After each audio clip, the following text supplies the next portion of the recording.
கொண்டோம் ஒவ்வொரு நாளும்.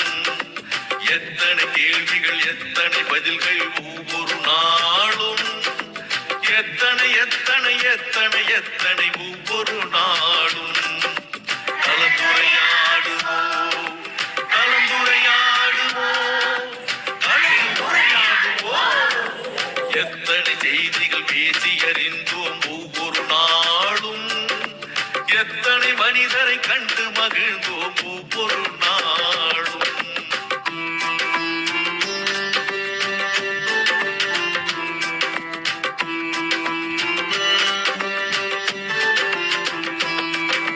திருக்குறள் வாழ்த்து பாடினோம், இசை தமிழ் பாடலும் பாடினோம். அறிவு வளர்ச்சிக்கு தேவைப்படும் வழி அனைத்தும் அனைத்தும் தேடினோம். ஆற்றல் மிகுந்த மனிதரை எல்லாம் தேடி தேடி ஓடினோம். அவர் உரை முடிந்த பின்னால் நாமும் அவருடன் கலந்து பேசினோம். உடல் நலம் பேசினோம், மனநலம் பேசினோம். பேச வேண்டிய வாழ்வின் செய்திகள் அடுக்கி அடுக்கி பேசினோம். சான்றிதழ் தந்தோம், வலையொலி தந்தோம், அன்பும் நன்றியும் போற்றினோம்.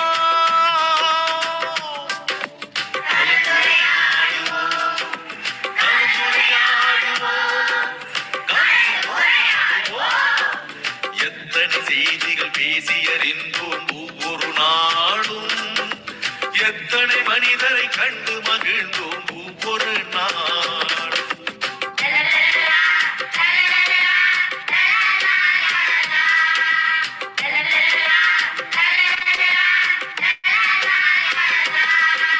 சங்க தமிழும் பேசினோம், இன்றைய தமிழும் பேசினோம்.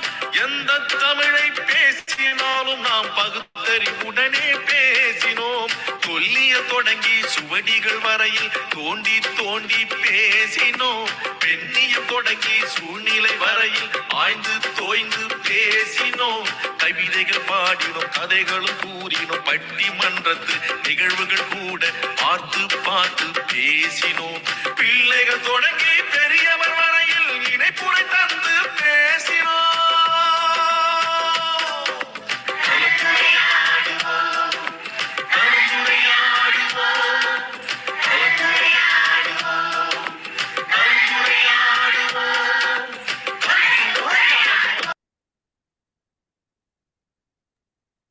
அனைவருக்கும் வணக்கம். இன்றைய நிகழ்வு 2193 இந்திய சிறப்பு அழைப்பாளர் அம்மா அவருக்கு கந்தடமும் பேரவையின் சார்பாக வருக வருக என வரவேற்கிறோம்.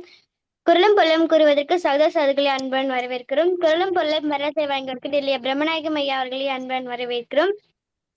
இசைப்பட வழங்குவதற்கு தென்மொழி பட நீங்கவேசன் ஐயா அவர்களையும் செந்தமிழ் பாடகி வாக்குலட்சுமி அம்மா அவர்களையும் அன்புடன் வரவேற்கிறோம். நிகழ்வின் முதல் பகுதியாக இன்றைய குரல். அதிகாரம் 124 உறுப்பினர் அழைதல். சிறுமை நமக்குடைய சென்சர உருளி நறுமல நாயினக்கண் நயந்தவன் நல்காமை சொல்லுவ போலும் பசந்து பணிவாரம் கண் தனந்தமை சாலை அரிப்பு போலும் மலர்ந்தால் விங்கியத்தோல் பயனிங்கி பயந்தோடு சோறும் திறனை தொல்கவின் வாடியத்தோல் கொடியார் கொடுமை வரிக்கும் தொடி தொல்கவின் வாடியத்தோல் தொடியோடு தோல்நகை நோவல் அவள் கொடியார் என குரல் வந்து பாடி பெருதை நெஞ்ச குடியக்கம் வாழ்தல் பூசல் எடுத்து முயங்க கைகளை ஊக்க பசந்து பயந்தொடி பேதினுதல் கண்ணின் பசுப பொருளை எதிர்வொன்று செய்தது கண்டு. நன்றி. குரலும் பொருளும் வல்லாசிரியர் வழங்குவதற்கு டெல்லி பிரம்மநாயகம் ஐயா அவர்களை அன்புடன் அழைக்கிறோம். அழைத்ததற்கு நன்றி முத்து குணமதி. இன்றைய நிகழ்வு என் குரல் பகைமாட்சி அதிகாரத்தினுடைய 3வது குரல். அஞ்சும் அறியான் அமைவிலன் ஈகலான் தஞ்சம் எளியன் பகைக்கு. பயப்பட வேண்டாததற்கு பயப்பட்டு அறிய வேண்டியவற்றை அறியாத பிறரோடு இணங்கி போகாத எவருக்கும் எதுவும் தராத அரசு பகைவரால் தோற்கடிக்கப்படுவது மிகவும் எளிது. அச்சமும் மடமையும் உடையவனாகவும் இணைந்து வாழும் இயல்பும் இரக்க சிந்தையும் இல்லாதவனாக ஒருவன் இருந்தால் அவன் பகைவரால் எளிதில் வெல்லப்படுவான். இனி வரலாற்றில் இன்று ஜூன் மாதம் 27ஆம் நாள். இதே நாளில் 1759ஆம் ஆண்டு கியூபெக் மீதான பிரித்தானியாவின் ஆக்கிரமிப்பு தொடங்கியது. 1806ஆம் ஆண்டு டச்சு இலங்கையின் கத்தோலிக்கர் மீதான கட்டுப்பாடுகள் தளர்த்தப்பட்டன. 1950ஆம் ஆண்டு கொரிய போரில் போரிட அமெரிக்கா தனது படைகளை அனுப்ப தீர்மானித்தது. 1954ஆம் ஆண்டு சோவியத் ஒன்றியத்தின் முதலாவது அணுமின் நிலையம் ஒபினிக்ஸ் நகரில் தொடங்கப்பட்டது. 1954ஆம் ஆண்டு இலங்கை முற்போக்கு எழுத்தாளர் சங்கம் உருவாக்கப்பட்டது. 1957ஆம் ஆண்டு டெக்சஸ் லூசியானா எல்லையில் சூறாவளி ஒன்று தாக்கியதில் 400 பேருக்கும் அதிகமானோர் உயிரிழந்தனர். 1973ஆம் ஆண்டு உருகுவே அரசு தலைவர் உவான் மரியா நாடாளுமன்றத்தை கலைத்து நாட்டின் சர்வாதிகார ஆட்சியை ஏற்படுத்தினார். 1974ஆம் ஆண்டு அமெரிக்க தலைவர் ரிச்சர்ட் நிக்கல்சன் சோவியத் ஒன்றியத்துக்கான பயணம் மேற்கொண்டார். 1977ஆம் ஆண்டு சிப்துசி பிரான்சிடமிருந்து விடுதலை பெற்றது. 1979ஆம் ஆண்டு முகமது அலி குத்துச்சண்டையிலிருந்து ஓய்வு பெறுவதாக அறிவித்தார். 1980ஆம் ஆண்டு பலேர்மோ நோக்கி சென்ற இத்தாலியின் ஏர்லைன்ஸ் 870 விமானம் நடுவானில் வெடித்து சிதறியது. அதில் சென்ற 81 பேரும் உயிரிழந்தனர். 1982ஆம் ஆண்டு கொலம்பியாவினோடு தனது கடைசி பயணத்தை மேற்கொண்டது. 1988ஆம் ஆண்டு பாரிஸ் நகரில் 2 தொடர்ந்துகள் மோதியதில் 56 பேர் உயிரிழந்தனர். 1991ஆம் ஆண்டு ஸ்லோவேனியா தனது விடுதலையை அறிவித்த 2ஆம் நாளில் யூகோஸ்லாவியா அதன் மீது படையெடுத்தது. 1994ஆம் ஆண்டு சப்பானில் ஓம் சிர்கியா மதக்குழுவினர் மத்சு மோட்டோ நகரில் நச்சுவாயுவை கசிவிட்டதில் 7 பேர் கொல்லப்பட்டனர். 660 பேர் காயமடைந்தனர். 1998ஆம் ஆண்டு கோலாலம்பூர் சர்வதேச விமான நிலையம் திறக்கப்பட்டது. 2007ஆம் ஆண்டு 1997 முதல் பதவியில் இருந்த பிரித்தானிய தலைமை அமைச்சர் டோனி பிளேயர் பதவியை துறந்தார். 2013ஆம் ஆண்டு சூரியனை ஆய்வு செய்வதற்காக நாசா விண்கலம் 2014ஆம் ஆண்டு ஆந்திர பிரதேசம் கிழக்கு கோதாவரி மாவட்டத்தில் கையில் இந்தியா நிறுவனத்தின் எரிவாயு குழாய் வெடித்ததில் 14 பேர் பிறந்தார். இதே நாளில்தான் தமிழறிஞர் சாதுசு யோகி 1963ஆம் ஆண்டும் கர்நாடக இசை கலைஞர் டி.எம். தியாகராஜன் 2007ஆம் ஆண்டும் காலமானார்கள். இதே நாளில் மாதந்தோறும் நம்முடைய நிகழ்ச்சியினுடைய தலைமை ஒருங்கிணைப்பாளர் மரியாதைக்குரிய தமிழ் ஈழன் அவர்களுடைய நூல் வெளியீட்டு விழா இன்று சென்னையில் சற்று நேரத்தில் தொடங்க இருக்கிறது. சென்னையில் அருகே இருப்பவர்கள் வாய்ப்பு இருப்பவர்கள் கலந்து கொள்ளலாம். வாய்ப்பிற்கு நன்றி, வணக்கம். நன்றிங்க ஐயா. அடுத்ததாக இசைப்பாடல் வழங்குவதற்கு தென்மொழி பட நீகவரசன் ஐயா அவர்களை அன்பை நினைக்கிறோம். அனைத்து தமிழஞ்சங்களுக்கும் அன்பான வணக்கம். பாவலரேறு அவர்களுடைய பாடல். எந்த கட்சியில் நீ இருந்தாலும் இனத்தை மறந்திடாதே, தமிழா இனத்தை மறந்திடாதே. உன் சொந்த குடும்பம் தன்னை பல கருத்தால் சுட்டு பொசுக்கிடாதே, தமிழா சுட்டு பொசுக்கிடாதே. எந்த கட்சியில் நீ இருந்தாலும் இனத்தை மறந்திடாதே, தமிழா இனத்தை மறந்திடாதே. உன் சொந்த குடும்பம் தன்னை பல கருத்தால் சுட்டு பொசுக்கிடாதே, தமிழா சுட்டு பொசுக்கிடாதே. எந்த திசையில் நீ இருந்தாலும் ஏற்றம் துறந்திடாதே, தமிழின் எழிலை துறந்திடாதே. பழம் கந்தலை உடுத்து கஞ்சியை அருந்தினும் கனிவை இழந்திடாதே, இன கருத்தை அழித்திடாதே. எந்த கட்சியில் நீ இருந்தாலும் இனத்தை மறந்திடாதே. எந்த நிலத்தினில் நீ இருந்தாலும் இயல்பை மாற்றிடாதே, இனத்தின் இனத்தை அறுத்திடாதே. உன் முந்தைய வளமுது தமிழ்நாட்டின் மொழியை மறந்திடாதே, உணர்வை மூலியாக்கிடாதே. எந்த படையினில் நீ இருந்தாலும் இனத்தை எதிர்த்திடாதே, தமிழாரி குட்டிடாதே. உன் சொந்த தமையனை தம்பியை கொல்லவே சூழ்ச்சி நினைந்திடாதே, பகைவன் சோத்தி நினைந்திடாதே. உன் சொந்த தமையனை தம்பியை கொல்லவே சூழ்ச்சி நினைந்திடாதே, பகைவன் சோத்தி நினைந்திடாதே. எந்த கட்சியில் நீ இருந்தாலும் இனத்தை மறந்திடாதே, தமிழா இனத்தை மறந்திடாதே. உன் சொந்த குடும்பம் தன்னை பல கருத்தால் சுட்டு பொசுக்கிடாதே, தமிழா சுட்டு பொசுக்கிடாதே. நன்றிங்கம்மா, நன்றி, வணக்கம். நன்றிங்க ஐயா. இத்துடன் முதல் பகுதி நிறைவடைகிறது. இரண்டாம் பகுதி நிகழ்வை சுவாத்தியாக்கள் ஒப்படைக்கிறேன். நன்றி, வணக்கம். நன்றி, அனைவருக்கும் வணக்கம். கலந்துரையாடுவோம். பேரவை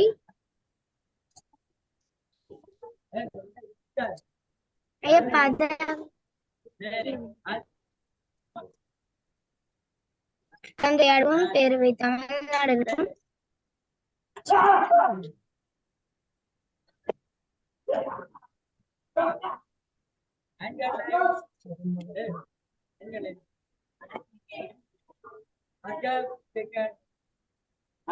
கலந்துரையாடுவோம் பேரவை தமிழ்நாடு நடத்தும் வாழ்வியல் களம் நிகழ்வு எண் 2193 நாள் 27/6/2026 காரிக்கிழமை திருவள்ளுவர் ஆண்டு 2057. இன்றைய சிறப்பழைப்பாளர் கவிஞர் பாலம்மாள் பொன்னுசாமி, திருநெல்வேலி மாவட்டம். அம்மா அவர்கள் சமூக சிந்தனையாளரான இவர் பிஎன்எஸ்எல் அலுவலராக 33 ஆண்டு காலம் பணியாற்றி ஓய்வு பெற்றவர்.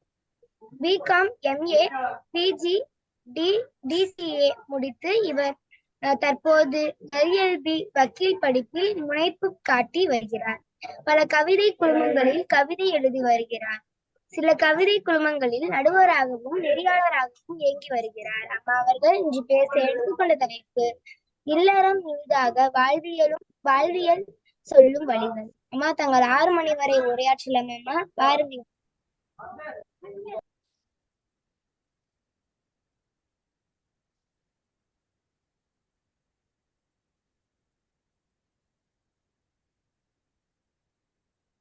கலந்துரையாடும் பேரவை தமிழ்நாடு நடத்தும் வாழ்வியல் களம். கவிஞர் பாலம்மாள் பொன்னுசாமியாக நான் திருநெல்வேலியிலிருந்து உரையாற்றுகிறேன். தலைப்பு இல்லறம் இனிதாக வாழ்வியல் சொல்லும் வழிகள். அன்பின் உறவுகள் அனைவருக்கும் இனிதான மாலை வணக்கம். இந்த நிகழ்வில் இணைந்துள்ள ஒருங்கிணைப்பாளர்கள், தலைமை ஒருங்கிணைப்பாளர்கள் மதிப்பிற்குரிய ஐயா பிரம்மநாயகம் அவர்கள் மற்றும் தென்மொழி ஈஸ்வரன் தமிழ் பாடகர் மற்றும் தர்ஷினி சுவாதி மற்றும் இந்த தளத்தில் இணைந்துள்ள சான்றோர்கள் அனைவருக்கும் என் மாலை வணக்கத்தை தெரிவித்துக் கொள்கிறேன். அது இன்றைய தலைப்பின் அறிஞ்ச முன்னுரை நான் பேசும் இந்த தலைப்பு என்னவென்றால் இல்லறம் இனிதாக வாழ்வியல் சொல்லும் வழிகள். நான் இந்த தலைப்பில் ஏன் தேர்வு செய்தேன் என்றால், இன்றைய காலகட்டத்தில் பல குடும்பங்கள் பல பிரச்சனைகளால் சீர்குலைந்து சிதைந்து கொண்டு இருக்கிறது என்பதை நாம் கண்கூடாக காண்கிறோம். ஏன் இப்படி பிரச்சனைகளால் வேதனைப்பட வேண்டும்? எத்தனையோ வழிமுறைகள் கொட்டி கிடக்கின்றன. அவற்றையெல்லாம் ஆராய்ந்து பார்த்து வாழ்ந்தோம் என்றால் இல்லறம் இனிதாக மாறும் என்பதில் சற்றும் ஐயமில்லை. இதுக்கு எடுத்துக்காட்டுகளாக திருவள்ளுவர் திருமகனார், தமிழ் திருமகனார் பல திருக்குறள் இல்லறை சம்பந்தமான அதிகாரங்களை வழங்கியுள்ளது நம்ம வாழ்வில் சிறப்பிற்கு எடுத்துக்கொள்ளக்கூடிய ஒரு சிறப்பாகும். அன்பும் அறனும் உடைத்தாயின் இல்வாழ்க்கை, பண்பும் பயனும் அது. இல்லறத்தில் ஈடுபட்டுள்ள கணவன் மனைவின் இருவரும் ஒருவருக்கொருவர் விட்டு கொடுத்து புரிந்து கொண்டு அது ஒருவருக்கு அதிகமான மதிப்புகளையும் கொடுத்து அளவற்ற அன்பையும் பிரியத்தையும் அளந்து பார்க்காமல் அளவில்லாமல் கொடுத்து வாழ்ந்தோமானால் இந்த இல்லறம் சிறப்பாக அமையும் என்று இந்த குறள் எடுத்து சொல்கிறது. அறநெறிகள் அந்த 2000 ஆண்டுகளுக்கு முந்தையே நமது வாழ்வியல் சிறப்பாக அமைவதற்கு எத்தனை வழிமுறைகள் திருமகனார் திருவள்ளுவர் சொல்லதை நாம் கடைபிடிப்போம். ஆனால் இந்த நாட்டில் உள்ள பிரச்சனைகள் குறையதுக்கு வாய்ப்பு இருக்கு. அடுத்த குறள், அரணெனப்பட்டது இல்வாழ்க்கை அக்தும் பிறன் படிப்பது இல்லாயின் நன்று. பிறன் பழிப்பது இல்லாயின் நன்று. இல்லறம் என்பது இல்லறத்தில் ஒவ்வொருவரும் புரிந்து கொண்டு மன தூய்மையுடன் நடந்து கொள்ளவும் வாழ்வு சிறக்கும் என்பது ஐயமில்லை. பிறர் நம் வாழ்க்கைக்கு பற்றிய என்றும் பழித்து பேசாவண்ணும் வாழ வேண்டும். நமது குடும்பத்தை பற்றியோ நம்ம உறவினர்கள் பற்றியோ நம்மளுடைய பிள்ளைகளை பற்றியோ யாரும் பக்கத்தில் உள்ளவர்களோ அக்கம் பக்கத்தில் உள்ளவர்களோ தேவையில்லாமல் நம்மளை பழித்து கூறுவதற்கான நம்ம வழிமுறைகளை அவங்களுக்கு வழங்கக்கூடாது. நம்ம எப்பயும் விழிப்புணர்வோடு தான் நாம் செயலாற்ற வேண்டும். குடும்பங்களில் நல்ல அன்பும் அறனும் அறத்தோடனும் வாழ வேண்டும் என்பதுதான் குறள் சொல்கிறது. வையத்துள் வாழ்வாங்கு வாழ்பவன் வானோரையும் தெய்வத்தில் வைக்கப்படும். உலகத்தில் வாழ வேண்டியவர்கள் எப்போதும் நெறிப்படி வாழ்ந்தால். குறள் என்ன சொல்றது, எப்படி வாழ வேண்டும் எப்படி வாழக்கூடாது என்ற 2 காரணங்களையும் குறள் சொல்லும். ஒரு நேர்மையையும் ஒரு எதிர்மறையான எண்ணத்தையும் சொல்லும்.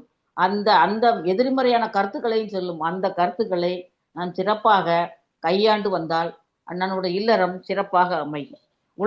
உலகில் வாழ வேண்டியவர்கள் எப்போதும் நெறிப்படிதான் வாழ வேண்டும். அப்படி வாழ்ந்தால் வானத்தில் உள்ள தெய்வங்கள் எல்லாம் சமமாக எண்ணி தெய்வங்களுக்கு சமமாக எண்ணி போற்றப்படுவர். இதில் என்பதில் மாற்று கருத்தே இல்லை. இல்லாதன் இல்லவல் மாண்பினால் உள்ளதன இல்லவல் மானாகடை. அதாவது ஒரு மனிதனுக்கு நல்ல குணங்களுடைய மனைவி அமைய பெற்றால் அதைவிட மகிழ்ச்சி வாழ்வில் வேற எதுவும் கிடையாது. ஒரு மனிதன் இருக்கிறான் என்றால் அவன் இல்லறத்துக்கு ஈடுபட போகும்போது, ஆயத்தமாக போகும்போது அவனுக்கு நல்ல மனைவிகள், நல்ல குணமுள்ள மனைவிகள் அமைந்தால் என்றால் அதை விட வேற எதுவும் அவனுக்கு பெரிதாக இருக்க வாய்ப்பே இல்லை என்றுதான் கூற வேண்டும். அதே நேரத்தில் அந்த இல்லால் நல்ல குணங்களை உடையவளாக அமைய பெறலை என்றால் அவன் என்னதான் எவ்வளவு பெரிய செல்வங்களை பெற்று இருந்தாலும் அவனுக்கு வாழுக்கு தகுதியற்றவனாகவே கருதப்படுகிறான். எதுவும் எல்லாம் இருந்தும் இல்லாதவனாக போற்றப்படுகிறான். ஹலோ ஹலோ பேசலாமா? தொடருங்கம்மா, நீங்க தொடருங்க. அதான் இடையிலே ரொம்ப இதா இருக்கு, அதான் பார்த்தேன். அத்தகைய கணவன் வாழ்வில் எல்லா செல்வங்களையும் பெற்று பெருவாழ் வாழ்வான் என்பதில் ஐயமில்லை. அதே நேரத்தில் ஒரு மனிதனுக்கு நல்ல மனைவி அமையவில்லை என்றால் உலகில் வேற பெரிய விஷயங்கள் எது இருந்தாலும் அவன் வாழ தகுதியற்றவனாக கருதப்படுகிறான்.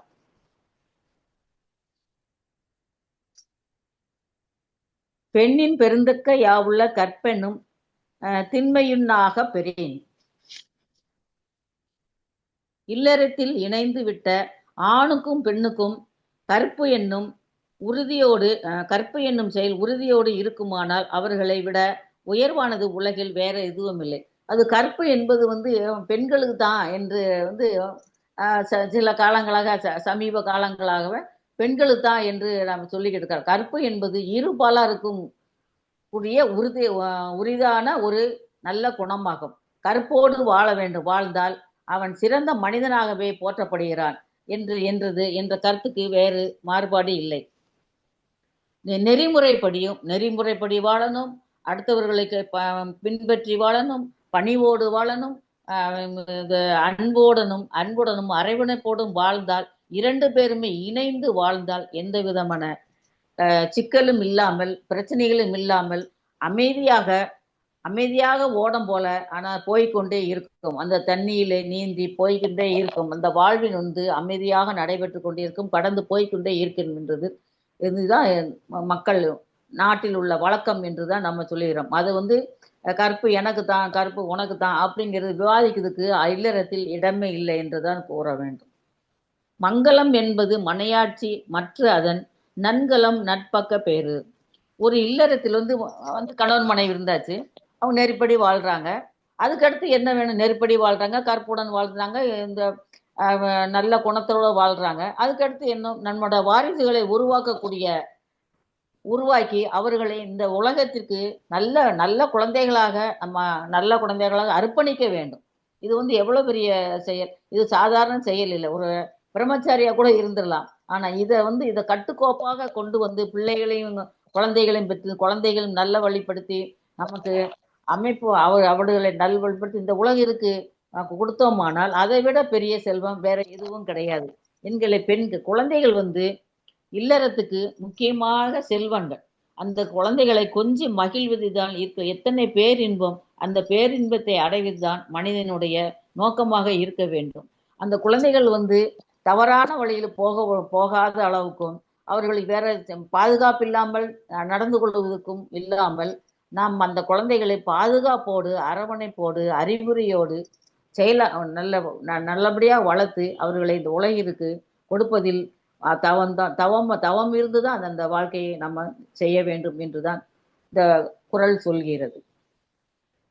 பெண்ணடிமை, அதாவது பெண்ணு தான் இந்த மாதிரி நல்ல குணங்களா இருக்கணும் அப்படிங்கிறது குறள் சொல்லியிருந்தாலும் கூட பெண்ணு தான் அப்படிலாம் கிடையாது. எல்லாருமே நல்ல குணங்களோட நம்ம போய்கொண்டு இருந்தால் உயரிய குணங்கள் உடையவர்கள் அதன் பயனால் அவர்கள் நல்ல வாரிசுகளை பெற்று தருவார்கள். அதனால் மக்கள் மெய் தீண்டல் உடற் இன்பம் மற்ற அவர் பொற்கேட்டல் இன்பம் செவிக்கு. அதாவது குழந்தைகளுடைய மழலை சொல் வந்து கேளாதவர் உலகத்தில் இருக்க முடியாது. அப்படி கேட்டு அதனோட செவிக்கு இன்பத்தை நம்ம அனுபவிக்க வேண்டும். அதை வந்து இந்த குழந்தைகளுடைய அன்பையும் அரவணைப்பையும் அதனுடைய மழலை சொல்லையும் கேட்காதவர்களுக்கு காது இருந்தாலும் என்ன, இல்லாவிட்டும் என்ன அப்படிங்கிறதான் குரல் சொல்லுகிறது. நமக்கு வழிமுறைகள் எல்லாம் அனுபவிக்கக்கூடிய செயல்கள் எல்லாம் நடந்து கொண்டுதான் இருக்குது. நம் கண்ணு முன்னே நடக்கிறது. நாம் ஏன் வந்து சில பேர் வந்து தவறி சில வேறு வழிகளில் செல்லுகிறார்கள் என்றுதான் புதிதாக கண்ணோட்டமா இருக்கிறது. அந்த மாதிரி குறுகிய மனப்பான்மை உள்ளவர்கள் கண்டிப்பாக அவர்கள் வந்து நல்வழியில் இருந்து செலுத்த மாட்டார்கள். நல்ல பரந்த மனப்பான்மையோடு பெரியவர்களுக்கு மரியாதை கொடுத்து அந்த குடும்பத்துக்கு நல்வழிப்படுத்தணும் என்கிறதுதான் ஒரு சிறந்த ஒரு வாழ்வியல் முறை என்று. இது வந்து மக்களுக்கு அடுத்தடுத்த வாரிசுகளுக்கு நம்ம என்ன கொடுக்கணும்னா பண்பாடு, கலை, கலாச்சாரம், பண்டைய கலாச்சாரத்தில் உள்ள நல்ல நல்ல விஷயங்களை அவங்களுக்கு புகுத்தி அந்த வழியில் நடத்தி கொண்டு போக வேண்டும். இது வந்து பெரிய வந்து செயலாக இருந்தாலும் கூட கட்டமைப்புக்குள்ளே கொண்டுவிட்டால் சிறிது காலம்தான் கஷ்டப்படும். ஆனால் மீதி உள்ள காலங்கள் எல்லாம் இறையாண்மையோடும் அறத்தோடனும் நம்மை இந்த குடும்பத்தை நடத்தி கொண்டு சென்றோம் என்றால் இவ்வழியும் நல்வழியாகத்தான் நமக்கு கண்ணுக்கு புலப்படும் என்பதில் ஐயமில்லை. ஐயா காமராசர் அவர்களின் சபையில் திருக்குறள் வாசிக்கும் குரல் கேட்டு மகிழ்வது எவ்வளவு இன்பம். குழந்தைகள் வந்து அவ்வளவு அழகாக அந்த திருக்குறளை படிக்கும் போது எவ்வளவு முக்கியத்துவம் கொடுத்து அந்த குழந்தைகளுக்கு வந்து வீட்டில் அவங்க பெற்றோர்களும் சரி நம்ம அமைப்பும் சரி அவர்களை நல்வழிப்படுத்தி எவ்வளவு கொண்டு வருது அப்படிங்கிற போது எவ்வளவு பெருமையாக இருக்கு. இந்த பெருமைக்கு வந்து பெருமை எப்பயும் நம்ம சொல்லிக்கிட்டே இருக்கலாம். அந்த மாதிரி கட்டுக்கோப்புக்குள்ள வந்து இந்த குழந்தைகளும் பாருங்களேன் அந்த அழகா நம்ம சொல்படி கேட்டு அழகா அந்த திருக்குறளை இந்த வயசுலயே வாசித்து அதன்படி நடக்கிறதுக்கான மற்றவர்களுக்கு வழிமுறையாக இருக்கிறாங்க என்பது மிகவும் பெருமைப்படக்கூடிய விஷயங்களை இந்த குழுமம் செய்து வருவதில் மிக்க மகிழ்ச்சி அடைகிறேன்.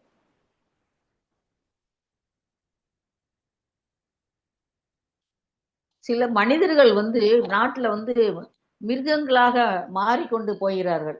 அது ஏன் அந்த மிருகங்களாக மாறுவது காரணம் வந்து நம்மளுடைய கலாச்சாரமும் பண்புகளும் மாறிக்கொண்டே வருகிறதுனாலதான் சில மனிதர்கள் வந்து மிருகம் போல செயல்படுகிறார்கள்.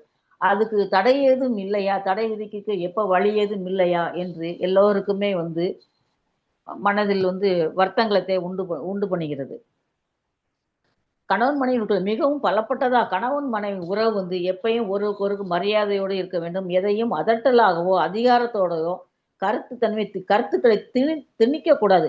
அதை செய் இதை செய் அப்படின்னு அரட்டுதல் வேலையெல்லாம் வச்சுக்கிறோம். அன்பாக சொன்னால் எல்லாருக்குமே அன்புக்கு விலங்குவோட அன்புக்கு படிபணியத்தான் செய்யும். மனிதர்களும் அதட்டாமல் உருட்டாமல் அவர்களுக்கு நான் தான் செஞ்சது கரெக்டு, மற்றவங்க செஞ்சதெல்லாம் தப்பு அப்படிங்கிற மாதிரி தான் ஒரு அதிகாரத்தோட இல்லாமல் அன்பாக வந்து அவங்களுக்கு வந்து வழிமுறைகளை சொன்னால் கண்டிப்பாக எல்லாரும் வந்து அன்புக்கு அடிபணியத்தான் செய்வார்கள். இதுல மாற்று கருத்து எதுவுமே இல்லை. பெண்கள் வந்து பொதுவாகவே வந்து பெண்களுக்கு தான் சொல்றாங்க அப்படிங்கிறதுக்கு நான் சொல்லலை. பெண்கள் நினைத்தால் மனது வைத்தால் மார்க்கம் உண்டு, மனம் இருந்தால் மார்க்கம் உண்டு. பெண்கள் மனது வைத்தால் அந்த குடும்பத்தை சீரும் சிறப்பாக கொண்டு செல்லக்கூடிய ஒரு வழிமுறைகள் வந்து அந்த பெண்களுக்கு இருக்கு. தைரியத்தை கொடுக்கணும், தன்னம்பிக்கை இருக்கணும்.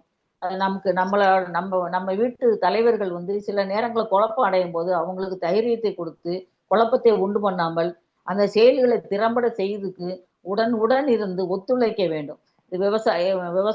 விவசாயிக்கு மனைவியா இருந்தாலும் சரி, பெரிய அதிகாரிக்கு மனைவியா இருந்தாலும் சரி, அதாவது குடிமகனுக்கு ஒரு மனைவியாக இருந்தாலும் சரி, தன்னோட ஆலோசனைகளை அன்பையும் அந்த குடும்பத்தில் வழங்கி அந்த குடும்பத்தை நல்வழிப்படுத்துதான் பெண்களுக்கான ஒரு சிறப்பு அம்சம், நன்மையும் பார்க்கக்கூடியதாக இருக்கிறது என்றுதான் நம்ம சொல்ல வேண்டும். தவறான எண்ணங்களை தவறான செய்திகளை பரப்புவதிலிருந்து மோசமான விளைவுகளை உண்டாக்கும். அடுத்தவர்களை பத்தி பேசுவது அதெல்லாம் நமக்கு தேவையே இல்லாத ஒன்று. அடுத்தவங்களை குறை கூறுது, அந்த சொல்லுவாங்க அந்த காலத்துல இருந்து புறணி பேசுது அப்படிம்பாங்க. அந்த மாதிரிலாம் இல்லாமல் புறணி பேசு இல்லாமல் நம்ம குடும்பம் நம்ம வாழ்க்கை என்று இருந்தாலும் கூட நம்ம சமுதாயத்தோட ஒன்றி போகணும். சமுதாயத்துல பக்கத்து வீட்டுல எது நடந்தா கூட எதுவும் பிரச்சனை இருந்தா கூட ஓடி போய் என்ன ஏது அப்படின்னு சொல்லி கேட்டு அவங்களுக்கு ஏதாவது அசம்பாவிதம் நடந்து விட்டால் அவங்களுக்கு உதவி செய்வதில் வந்து நம்ம முழு ஒத்துழைப்பும் கொடுக்க வேண்டும். ஆண்களா இருந்தாலும் சரி, பெண்களா இருந்தாலும் சரி, அண்டை வீட்டாரோட சுமூக உறவுகளை வைத்துக்கொண்டு சமூகத்தையும் ஒன்றிணைந்து இணைந்து சமூகத்துல ஒன்றி வாழ்வது ஒரு சிறந்த இல்லறத்துக்கு அதுவும் வழிவகுக்கும். அது பக்கத்து வீட்டுல இருந்து குழந்தைகள் நோயா அவதிப்படலாம், அல்லது அம்மா அப்பா இந்த வயதானவர்கள் இருந்தா அவர்களும் சில நேரங்களில் ஒரு இக்கட்டான சூழலில் இருக்கலாம். அதுக்கெல்லாம் வந்து மனமும் வந்து நம்ம இறங்கி அவங்களுக்கு தொண்டு செய்யுங்கிற தொண்டு உள்ளத்தோடு பக்கத்து வீடுகளுக்கு நம்ம உதவி செய்ய வேண்டும். அப்படி இருந்தால்தான் நாட்டில் ஒரு குடும்பம் நன்றாக இருந்தால் ஒரு சமூகம் நன்றாகும். ஒரு சமூகம் நன்றாக இருந்தால் ஒரு நாடே, ஒரு உலகமே வந்து சிறப்பான வழியில் போகக்கூடிய ஒரு தன்மையே இருக்கிறது. அது வந்து மக்கள் வந்து யாருமே புரிந்து கொள்ளக்கூடிய சூழ்நிலையில் இல்லை. ஏன் எதனால இப்படி வந்து போறாங்க? அதாவது பொருளாசை மனிதனுக்கு வந்து பொருளாசை, சொத்து ஆசை இருக்கணும். அதுக்கு நமக்கு தகுதிக்கு தகுந்த மாதிரி இருக்கும். தகுதிக்கு மீறினது தானும் அனுபவிக்க முடியாமல், அடுத்தவர்களும் அனுபவிக்க முடியாமல் பாதியிலே நம்மளுடைய வாழ்க்கை எவ்வளவு நாள் இருக்கும்? வெறும் 100 வருஷம் வந்து அதிகம்தான். 100 வருஷங்கிறது. ஆனா இப்ப எல்லாம் 60 வயசுக்கு மேல வந்து நம்ம நாட்களை போனஸ் என்று சொல்லுங்கிற பேர்ல நம்ம வாழ்க்கையை எண்ணிக்கொண்டுதான் போயிடும். இவர்களுக்கு அவ்வளவு ஆசை, அவ்வளவு சொத்து எதுக்கு தேவையில்லாம சேர்த்து வைப்போம். ஆனா நம்ம வாரிசுகள் வந்து ஒழுக்கம் இல்லாம வளருவார்கள். அவர்களை கண்டிக்க மாட்டோம், கவனிக்க மாட்டோம், அவர்களை நல்வழிப்படுத்த மாட்டோம். அவர்களை வந்து அந்த சொத்துக்களை அழிக்கக்கூடிய சூழ்நிலை தான் உருவாகும். அளவுக்கு மீறினால் அமிர்தம் நஞ்சு என்று சொல்லியிருக்கார்கள். அதை பின்பற்றி மக்கள் வழிமுறைகளையும் தன்னுடைய சொத்து சுகங்களையும் சுருக்கி கொண்டு நிம்மதியை தேடி வாழணும். ஒரு நாள் இருந்தாலும் இன்னைக்கு பொழுது நிம்மதியா கலைஞ்சது, நாளைக்கு பொழுது என்ன, நாளைக்கு யாரை கெடுப்போம் அப்படிங்கிற எண்ணத்துல இல்லாம நம்மளுடைய நாம் உண்டு தான் வேலை உண்டு என்று தன்னோட குடும்பத்தை பற்றியும் யோசித்து, தன்னுடைய வழிமுறைகளையும் யோசித்து, தன்னோட வாழ்க்கை முறைகளையும் யோசித்து நடப்போமானால் எந்த பிரச்சனையும் வர்றதுக்கு வாய்ப்பே இல்லை. இன்று எடுத்தேன் கவிழ்த்தேன் என்று வந்து கணவன் மனைவிலாம் பிரிஞ்சுறாங்க. ஏன்னா அந்த அளவுக்கு அவங்களுக்கு பக்குவமே நேரம் 12ஆம் வகுப்பு படிக்கிறார்கள், காலேஜ் போறாங்க, காலேஜ் போனா வேலைக்கு போறாங்க. அப்புறம் எங்க வாழ்வியல் அனுபவங்களை, மக்கள் தாய் தாப்பம் படுற அனுபவங்களை எங்க பார்க்காங்க, எங்க காது கொடுத்து கேட்காங்க? எதுவுமே கேட்கல. அவர்கள் அளவுக்கு மீறியான அந்த ஒரு வேலை கிடைத்தவுடன் அவங்க கையில வந்து பணம் அதிகமாக நடமாடுகிறது. பணம் இருந்தால் நம்ம எதையும் செய்யலாம், எதையும் வாங்கலாம்ங்கிற ஒரு மனநிலைக்கு வந்து தாய் தாப்பன் கூட விலைக்கு வாங்குற, அவர்களை கவனிக்க கூட முடியாமல் அவர்களுடைய சுயநலமே வேணும்னு சொல்லிட்டு அலைந்து கொண்டே இருக்கிறார்கள்.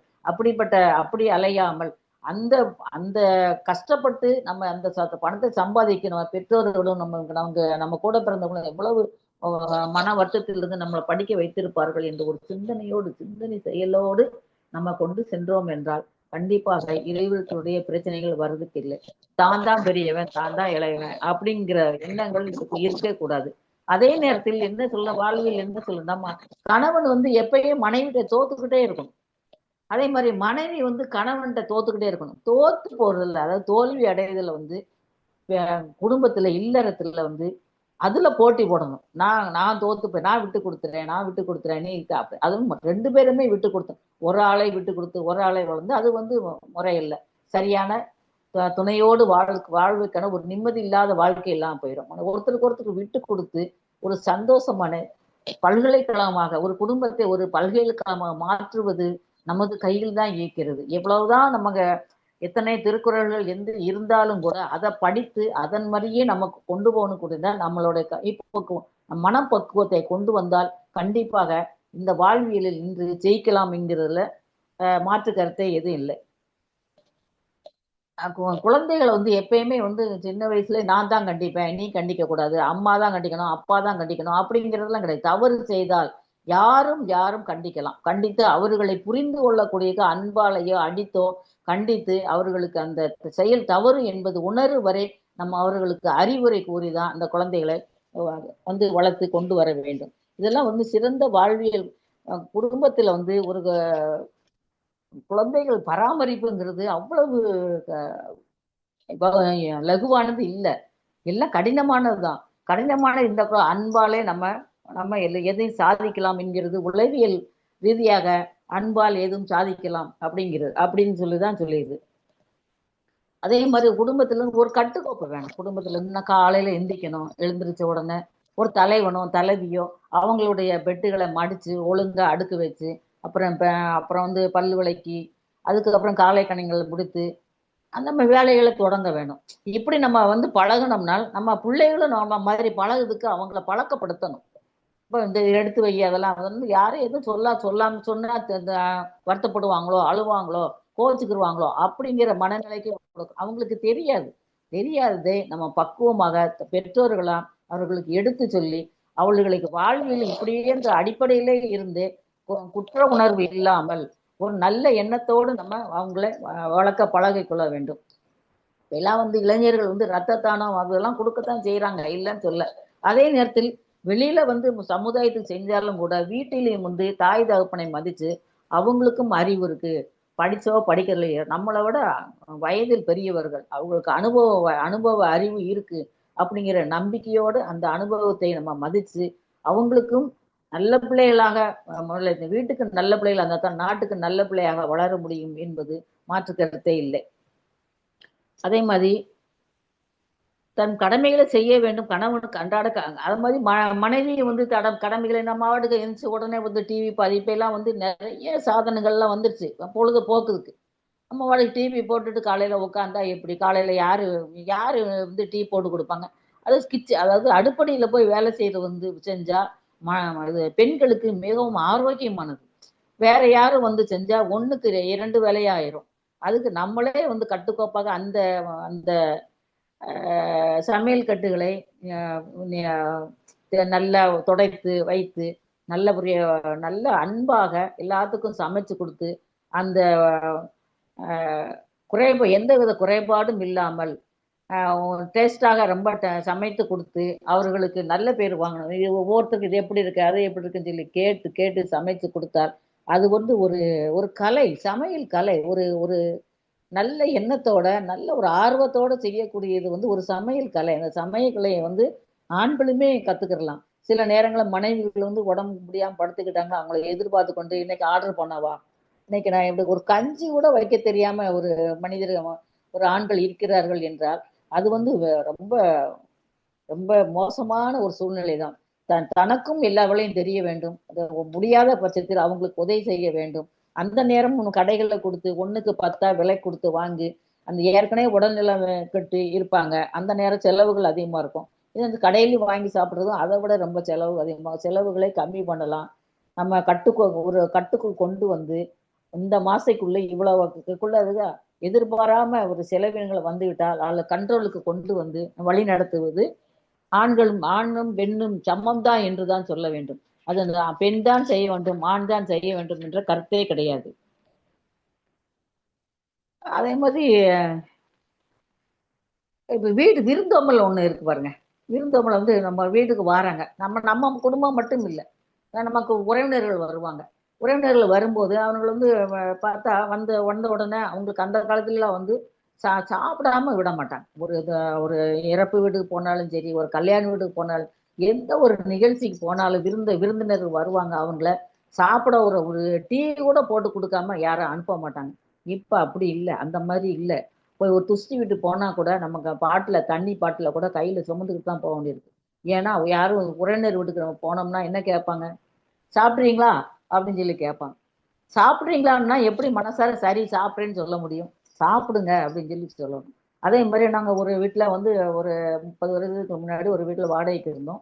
அந்த வீட்டு ஓனர் வந்து என்ன சொன்னாங்க, அவங்க வீட்டில் ஒரு முருங்கை மரம் இருந்தது, நல்லா காய்ச்சி தொங்கும். ஆனால் நம்ம வாடகை விட்டுருக்கோம், அவங்கள்ட்ட பெர்மிஷன் வாங்காமல் இல்லாமல் நம்ம போய் நம்ம அந்த இதெல்லாம் நம்ம எடுக்க முடியாது. அப்போ அந்த அக்கா வந்து சொல்லுவாங்க, பாப்பா முருங்கைக்காய் வேணுமா அப்படின்னு சொல்லி கேட்பாங்க. அக்கா நீங்க எப்படி சொல்லாதீங்க, முருங்கைக்காய் வேணுமான்னு சொல்லாதீங்க, இந்தாங்கன்னு சொல்லி கொடுங்க, அப்படின்னா நான் வாங்கிக்கிறேன். வேணுமானா நான் வேண்டான்னு தான் சொல்லுவேன். அது எப்படி இன்னொருங்க பொருளை நான் வேணும்னு சொல்லி நான் எப்படி கேட்க முடியும் அப்படின்னு சொன்னதுக்கு அப்புறம் தான் அவங்க ரொம்ப நாள் வரைக்கும் என்னை நினைச்சுக்கிட்டே இருப்பாங்க. எப்ப பார்த்தாலும் யார்ட்டையும் இப்ப அதுக்கப்புறம் வேணுமான்னு கேட்க மாட்டாங்க, இந்தாங்க முருங்கைக்காய் அப்படின்னு சொல்லி. அது மாதிரி யாரு வந்தாலும் அவர்களுக்கு சாப்பிட்றீங்களா அப்படின்னு சொல்லி, டீ குடிக்கீங்களான்னு கேட்கவே கூடாது. டீ குடிங்க, சாப்பிடுங்க, எங்க வீட்டுல சாப்பாடு இருக்கு, உடனே 1/2 மணி நேரம் ஆகுமா, 1/2 மணி நேரத்துல சாப்பாடு வயிறு நிறைஞ்சு அவங்களை அனுப்பணும்னா அவர் எவ்வளவு சந்தோஷம், அவங்களுக்கும் சந்தோஷம், நமக்கும் சந்தோஷம். இந்த மாதிரி விருந்தோம்பல் நிகழ்ச்சிகளே இப்ப கிடையாது. வந்த உடனே வந்து டிவி ஆஃப் பண்ணுமா வேண்டாமா வந்து நிற்பாங்க, உறவினர்கள் வந்து நிற்பாங்க. அவங்களுக்கு உட்காருங்கன்னு சொல்றது கூட முடியாத சூழ்நிலைக்கு அந்த அளவுக்கு வந்து மீடியா வந்து குடும்பத்தை ஒரு மோசமான நிலைக்கு கொண்டு போயிட்டுங்கிறது எவ்வளவு வேதனையான விஷயம் என்றுதான் இந்த இந்த அரங்கத்தில் சொல்ல நான் கடமைப்பட்டுள்ளேன். யாரு இனிமே இது வந்து யாரு இந்த நிகழ்ச்சியை கேட்கறவங்க யார் இருந்தாலும் வீட்டுக்கு வர்றவங்க வாங்க உட்காருங்க சாப்பிடுங்க அப்படின்னு சொல்லுங்க, டீ குடிங்கன்னு சொல்லுங்க, டீ குடிக்கீங்களா சாப்பிட்டீங்களா அப்படிங்கிற மாதிரி இங்கெல்லாம் போட்டு கேட்காதீங்க. அந்த வந்து அது வந்து அவங்கள இக்கட்டான சூழ்நிலைக்கு வரும். பசியோட இருப்பார்கள், ஆனா சில பேர்லாம் வந்து சாப்பிட்றேன்னு சொல்ல மாட்டாங்க. சரி இப்படி கேட்காங்க அவங்க எப்படி சொல்ல, வெக்கப்பட்டுக்கிட்டு சாப்பிடாமே போய் சங்கடப்படுவாங்க. அந்த மாதிரி சங்கடமான சூழ்நிலை ஒரு நாள் சாப்பிட்டு நம்ம வந்து உலகமே நம்ம இழந்துற போறது கிடையாது. ஒரு நாள் சாப்பிட்டா இந்த சொத்து சுகமெல்லாம் போயிட போதா என்ன? அவங்களுக்கு விருந்தோம்பல்ல அவ்வளவு ஆர்வத்தோட நம்ம செய்யலாம். யார் வந்தாலும் சரி சந்தோஷமா இந்த சமைச்சு கொடுத்து, இந்த கரண்டியை டப்புன்னு போடாம, தட்டுகளை டப்புன்னு போடாம, ஒரு மெதுவாக வேலை செஞ்சு அவர்களுக்கு சமையல் பண்ணது இதே தெரியக்கூடாது, சுவடே தெரியக்கூடாது. ஒருத்தங்களாம் கிச்சனுக்குள்ள வேலை பார்த்தாங்கன்னா அவ்வளவு சுத்தி பாத்திரங்களா இருக்கும். எல்லாம் அங்கனக்குள்ள வெங்காயம் வெட்டி போட்டிருப்பாங்க, காய்கறி வெட்டி போட்டிருப்பாங்க, எல்லாம் செஞ்சிருப்பாங்க. அவர் ஒரு கிளீனிங்கும் பண்ண மாட்டாங்க, அது பாட்டு கிடக்கும். அப்புறம் டிவி பார்க்க உட்காந்துருவாங்க. அப்புறம் எப்ப கிச்சனுக்கு போறாங்களோ அப்படி இருக்கக்கூடாது. சமையல் பண்ணும் போதே அந்த கிளீனிங் வேலையும் செஞ்சு முடித்து விட்டால் அது பார்க்க அருமையாக இருக்கும். அதை வந்து அந்த சாப்பாடை சாப்பிடுறவர்களுக்கும் மன திருப்தியோட சாப்பிடுவார்கள். எல்லாம் சாப்பிட்டதுக்கு அப்புறம் என்ன சண்டை போட்டாலும் போட்டுக்கலாம், அதை பத்தி ஒன்றும் கவலை இல்லை. சண்டை வரத்தான் செய்யும். அதை வந்து நம்ம பக்குவப்படுத்தி யார் அமைதியாகணுமோ அந்த எந்த நேரத்துல அமைதியாகணும், எந்த நேரத்துல அமைதியாக கூடாது அப்படிங்கிறது நமக்கு தெரியும். நம்ம உள் உணர்வுன்னு ஒண்ணு இருக்குல்ல, அந்த உள் உணர்வை மதித்தால் கண்டிப்பாக நம்ம வெற்றி பெற முடியும். வெற்றி தான் நமக்கு வாழ்க்கை பாதையை கொண்டு செல்லும் என்பதில் எந்த மாற்று கருத்தும் இல்லை. அப்போ உறவுகள் இடத்துல வந்து சரி வந்துட்டா ஒன்றும் சொல்லக்கூடாது, நான் வீட்டுக்கு வந்தா எதாவது சொல்லுவா அப்பா அப்படி கள்ளங்கபடமே இருக்கக்கூடாது. நம்ம ஒண்ணு சொல்ல அவங்க ஒண்ணு சொல்ல அந்த மாதிரிலாம் அவங்க போனதுக்கு அப்புறம் ஒரு வார்த்தைகள் சொல்ல, இதெல்லாம் வந்து இந்த சமூகத்துல ஒரு ஒற்றுமை இல்லாத சீர்குலைவை தான் இது கொண்டு போகும். நேர்மையான என்னங்க பொய் சொல்ல போறோம், பொய் சொல்லி அதனால என்ன லாபம் அடைய போகுது, அவ இருந்தா பேசாத இவ இருந்தா பேசாத அப்படிங்கிறதுலாம் கூட உண்மையாக உறவாட வேண்டும். உறவுகள் என்றால் உண்மையாக இருக்க வேண்டும். அன்பு பாசத்தோடையும் பண்போடையும் பண்டங்கள் மாற்றுதலையும் உண்மையிலேயே நம்ம அந்த மாதிரி வாழ கற்றுக்கொள்ள வேண்டும். நாங்கள்லாம் அப்படித்தான் வாழ்ந்தோம் அந்த காலத்தில். இந்த காலத்தில் எப்படி இருந்தீங்கன்னா எல்லாம் வந்து நகரமகம் ஆகிவிட்டது. எல்லாம் வந்து வேலை அறிபறியாக காலையில 8 மணிக்கு வந்து ஓடி ஓடி ஓடி போய்கிட்டே இருக்காங்க. எதுக்கு தேவையெல்லாம் ஓடவே வேண்டாம், நிதானமா வேலை பார்த்தாலே நமக்கு நல்லபடி நல்ல வாழ்க்கை அமையும். ஒரு அறிபறியில கொண்டு வந்து அவ்வளவு நேரம் சும்மா இருந்துட்டு அந்த கரெக்டா கிளம்ப போற நேரத்துல ஓடி ஓடி வேலை செய்வாங்க. அப்படிலாம் வந்து செய்யக்கூடாது. எவ்வளவுதான் நம்ம குடும்பத்துக்கு எவ்வளவு உதவி செய்யணும், எவ்வளவு மேக்சிமம் பிள்ளைகள் இருந்து பெரியவங்களும் இருந்து கணவன் இருந்து பக்கத்து வீட்டுக்காரர் அத்தனை பேருக்கு நமக்கு நம்ம நல்ல மனித நல்ல பெண் நல்ல குடும்பம் அப்படிங்கிறது பேர் எடுக்கிறது வந்து அவ்வளவு ஈஸியானது கிடையாது. 40 ஆண்டு காலமாக நம்ம இருந்து நம்ம அதை வந்து அனுபவத்தால் நம்ம கொண்டு வந்து எந்த சீரழிவும் இல்லாமல் ஒரு குடும்பத்தை வழிநடத்தி செல்வது வந்து ரொம்ப மனநிறைவை தரும். அந்த அப்படி இருந்து குடும்பத்தை வழிநடத்துக்கு மனநிறைவை கொண்டால் எந்த பிரச்சனையும் வர்றதுக்கு வாய்ப்பு இல்லை. இன்று பார்த்தீங்கன்னா குடும்ப நல கோர்ட்டில் தான் கோர்ட்டுக்கு என்று எடுக்கின்றால் குடும்ப நல கோர்ட்டில் கூட்டம் அலமோதுது. ஆணும் பெண்ணும் நீ வேண்டாம் நான் கூட நினைப்பேன் இதுல வேண்டாதவங்களும் வேணுங்கிறோம் பார்த்து இணைய கல்யாணம் முடிச்சு போயிடலாமே அப்படின்னு. ஏன் அவ்வளவு ஆக்ரோஷம், எவ்வளவு இது? ஒரு நான் எத்தனை வருஷம் 16 வருஷம் ஒரு மனைவி வாழ்ந்திருக்கா கூட, அவ வாழ்ந்தவள் வந்து 16 வருஷம் கழிச்சு வேண்டாம் அப்படின்னு சொல்லி சொன்னா என்ன மனநிலை அதெல்லாம்? எதுக்காக 16 வருஷம் ஓடுச்சுல்ல, அப்புறம் என்ன உங்களுக்கு கருத்து பிரிவு எல்லாம் வரும். சொல்லிக்கலாம், பேசலாம், போயிடுவேன் வச்சுக்கலாம்னு சொல்லி அரட்டிக்கலாம். ஆனா வீட்டை விட்டு பெண்ணோ ஆணோ எந்த காரணத்தை கொண்டு வீட்டை விட்டு வெளியே போகவே கூடாது. வீட்டுக்கு 4 சுவத்துக்குள்ள நின்று சமாளிச்சு அந்த அந்த பிரச்சனைகள் வெளியே வராடணும். எவ்வளவு இன்னும் விடிய கத்துனாலும் சரி நம்ம வீடு தான் கத்த போறோம், அடுத்த வீட்டுக்கு ஒன்றும் கேட்க போறது கிடையாது. கத்தி அந்த சமாதானம் அடைவது வரைக்கும் நம்ம முயற்சிகளை கண்டிப்பா மேற்கொண்டு நம்ம கோர்ட்டுகள் போய் நிற்காம அடிதடிகளை போய் நிற்காம நம்ம வாழ்க்கையை நல்லபடியாக நம்ம செலுத்துவோம் என்றால் இன்னும் சிறப்பாக இருக்கும். இந்த நாடும் சிறப்பாக இருக்கும், சமூகமும் சிறப்பாக இருக்கிறது ஐயமில்லை. அது மாதிரி விருந்தோம்பல் பார்த்தாச்சு.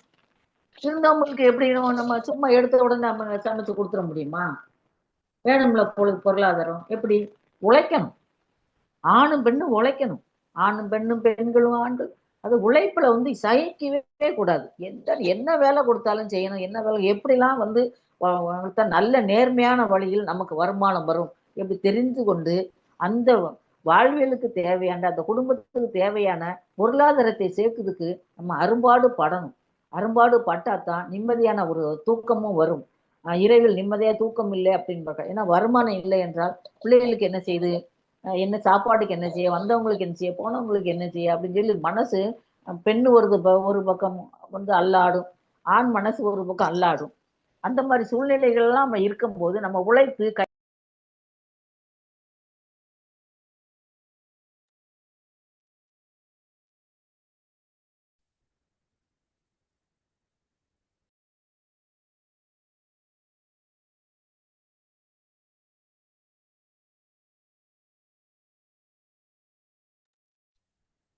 அம்மா குரல் வரல.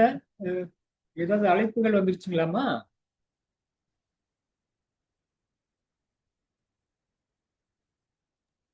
ஐயா கிடைக்குதா? இப்ப கேக்குது. ஆனா முகம் காணொளி வரலையம்மா, காணொளி வரல. இப்ப கிடைக்குதா? காணொலி வரலையோ? அப்ப மறுபடியும் வரவா, வெளியில போயிட்டு வரவா? இல்ல பரவாயில்ல, நீங்க வந்து பேசுங்க. காணொலி இல்லாட்டும் பரவாயில்ல, அது வீடியோ இல்லாட்டாலும் பரவாயில்ல. நான் வேண்டுகோள் விடுக்கிறேன், அதை நீங்க ஒப்புதல் கொடுங்கம்மா. சரி, வெளியில வந்துருவா. இல்ல திரையில என்ன தெரியுது பாருங்க உங்களுக்கு. அது டன் ஸ்பீக்கிங் வருது. சரியா இருக்கு, சரியா இருக்கு, தொடருங்கம்மா. இப்ப இது வீடியோ தெரியுதா? தெரியுதுமா, நீங்க தொடருங்க. சரி, சரிங்க ஐயா. உழைப்பிற்கு என்று உழைப்பிற்கு எப்பயுமே ஓய்வு கிடையாது. நாம் விதைக்கும் விதைகள் காலப்போக்கில் நமக்கு கிடைக்கும் அறுவடைகள் இதெல்லாம் வந்து மன நிறைவை தரும். உழைப்புக்கு எப்பயுமே மனிதன் வந்து யோசிக்கவே கூடாது, உழைக்க கூடாது. படுத்து கிடந்தால் பாயும் வந்து என்னன்னு தான் கேட்கும். நம்மள படுத்து கிடக்க அந்த பாய் வந்து நீ யாரு அப்படிங்கிறத எதிர்த்து பேசும் மாதிரி ஒரு கற்பனையில சொல்லுவாங்க. படுத்து கிடந்தா கூட பாய் கூட நமக்கு உதவி செய்யாது. அதனால படுத்தே வந்து வாழ்க்கையை ஓட்டிக்கிட்டு போனுங்க இருக்காங்க, நிறைய பேர் இருக்காங்க, இல்லைன்னு சொல்லல. அடுத்தவங்கள்ட்ட பொருளை கேட்டு, அடுத்தவங்கள்ட்ட நச்சரிச்சு, அந்த பொருள்களை வாங்கி தான் குடும்பத்தை நடத்துறவங்க உலகத்துல இருக்கத்தான் செய்யறாங்க. அந்த மாதிரி இல்லவங்களுக்கு ஒரு காலமும் அவங்களுக்கு வாழ்க்கையில் நிம்மதி இருக்காது, நல்ல சந்தோஷமாகவும் இருக்காது. அவர்கள் வாழ்வியலை முறைப்படி நம்ம கற்றுக்கொண்டு அடுத்தவர்களுக்கு எந்த தீங்கும் செய்யக்கூடாதுங்க எண்ணத்தில் அவங்க வாழ்ந்தால்தான் அது சிறப்பாக முடியும் என்பது. அடுத்தவரின் கையை எதிர்பார்த்து நாம் வாழக்கூடாது. நம் கையே நமக்கு உதவிதான் என்பதை மறந்தே விடக்கூடாது. வாழ்க்கையில் தகுதி உள்ளவர்கள் தகுதி உள்ளவர்கள் யாருமே தன்னம்பிக்கை நிறைந்த உள்ளவர்களாகத்தான் இருக்கிறார்கள். வெற்றி இருந்து தன்னம்பிக்கையோடு செயலாற்றுவதால் வெற்றி நமக்கு விருட்சமாக அமைகிறது. வீழ்ந்து விடுவேன் என்று பயந்து ஓடாமல், வீழ்ந்தாலும் விழுந்து விடுவேன் என்று ஓடுங்கள் என்ற நம்பிக்கையுடன் வாழ்க்கையில் தடுமாற்றம் இருக்காது. அது வீழ்ந்து விடுவேன் என்ற பயத்துடன் ஓடாமல், வீழ்ந்தாலும் எழுந்து விடுவேன் என்ற தன்னம்பிக்கையோடு ஓடுங்கள். வாழ்க்கையில் தடுமாற்றம் இருக்காது. இருண்ட இரவும் விடியும், இரவே இல்லாத நாளும் பகலே இல்லாத தினமும் இல்லவே உலகில் இல்லை. அதே போல் இன்பமும் துன்பமும் மாறி மாறி வரும். இரண்டையும் ஏற்று வாழ்வை எதிர்கொண்டால் வெற்றி இன்பமாக மாறும். Even the darkest night will and the sun will rise அப்படின்னு ஒரு கவிதை, ஆங்கில கவிதை. இல்லறம் வெற்றியாக நாம் நம் கடமை செய்து கொண்டே இருப்போம். தாமதத்தை தள்ளி போட வேண்டும். எந்த காரியத்தில் எடுத்தாலும் நாம் தாமதமாகத்தான் செய்யக்கூடாது, விரைவாக செயல்பட்டு முடிக்க வேண்டும். அதுவே வாழ்வின் தாரக மந்திரம். ஏதாவது ஒரு நிகழ்ச்சி இருக்கு, இந்த போய் ஒரு கல்யாண ஏற்பாடோ இல்ல மாப்பிள்ளை பற்றி விசாரிக்கணும் இல்ல பெண்ணை பற்றி விசாரிக்கணும் அப்படின்னு சொன்னால் அந்த குறிப்பிட்ட காலத்திற்குள்ள போய் நம்ம வந்து அதை வந்து விசாரிச்சு முடிவு பண்ணி நம்ம குழந்தைகளுக்கு திருமண ஏற்பாடுகளா இருந்தாலும் சரி, படிப்பு விஷயமா இருந்தாலும் இந்த காலத்தை தள்ளி போடக்கூடாது. தள்ளி போட்டோம் என்றால் அந்த இடையில வந்து எதுவும் நடக்கலாம், ஏதாவது ஆக்சிடென்ட் ஆகலாம். இந்த மாதிரிலாம் வந்து கெட்ட விஷயங்கள் நடந்துட்டா நம்மளுடைய வாழ்வியல் முறை வந்து தொடர்ந்து போகக்கூடிய இதை வந்து தடைப்பட்டுரும். அதனால எந்த ஒரு செயலையும் உடனே வந்து செய்து முடிக்க நமக்கு விருப்பப்பட்டு அதனுடைய செயல்களை வந்து சிறப்பாக யாரோடைய உதவியும் இல்லாமல் நாமே முன்னின்று அதை செய்தோமானால் அந்த குடும்பம் தலை தோங்கும் என்பதில் ஐயமில்லை. கெட்ட நேரம் நல்ல நேரம் என்பது எதுவும் கிடையாது. எல்லோருக்கும் எல்லா நேரமும் நல்ல நேரம்தான். ஏற்றுக்கொள்ள வேண்டும். நல்வழிதான், அதன் வழி செல்வோம்.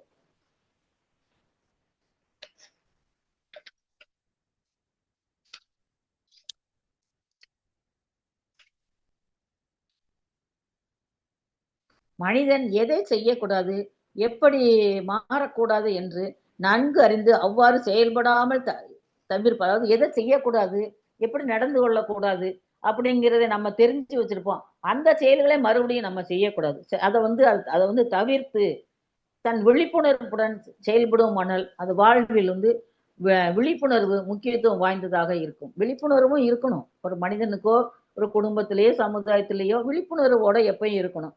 தாண்டோண்டித்தனமாக இருக்கக்கூடாது. எப்பயும் திறமையாக தன்னம்பிக்கையோடு பயமறியாது இருக்க வேண்டும்.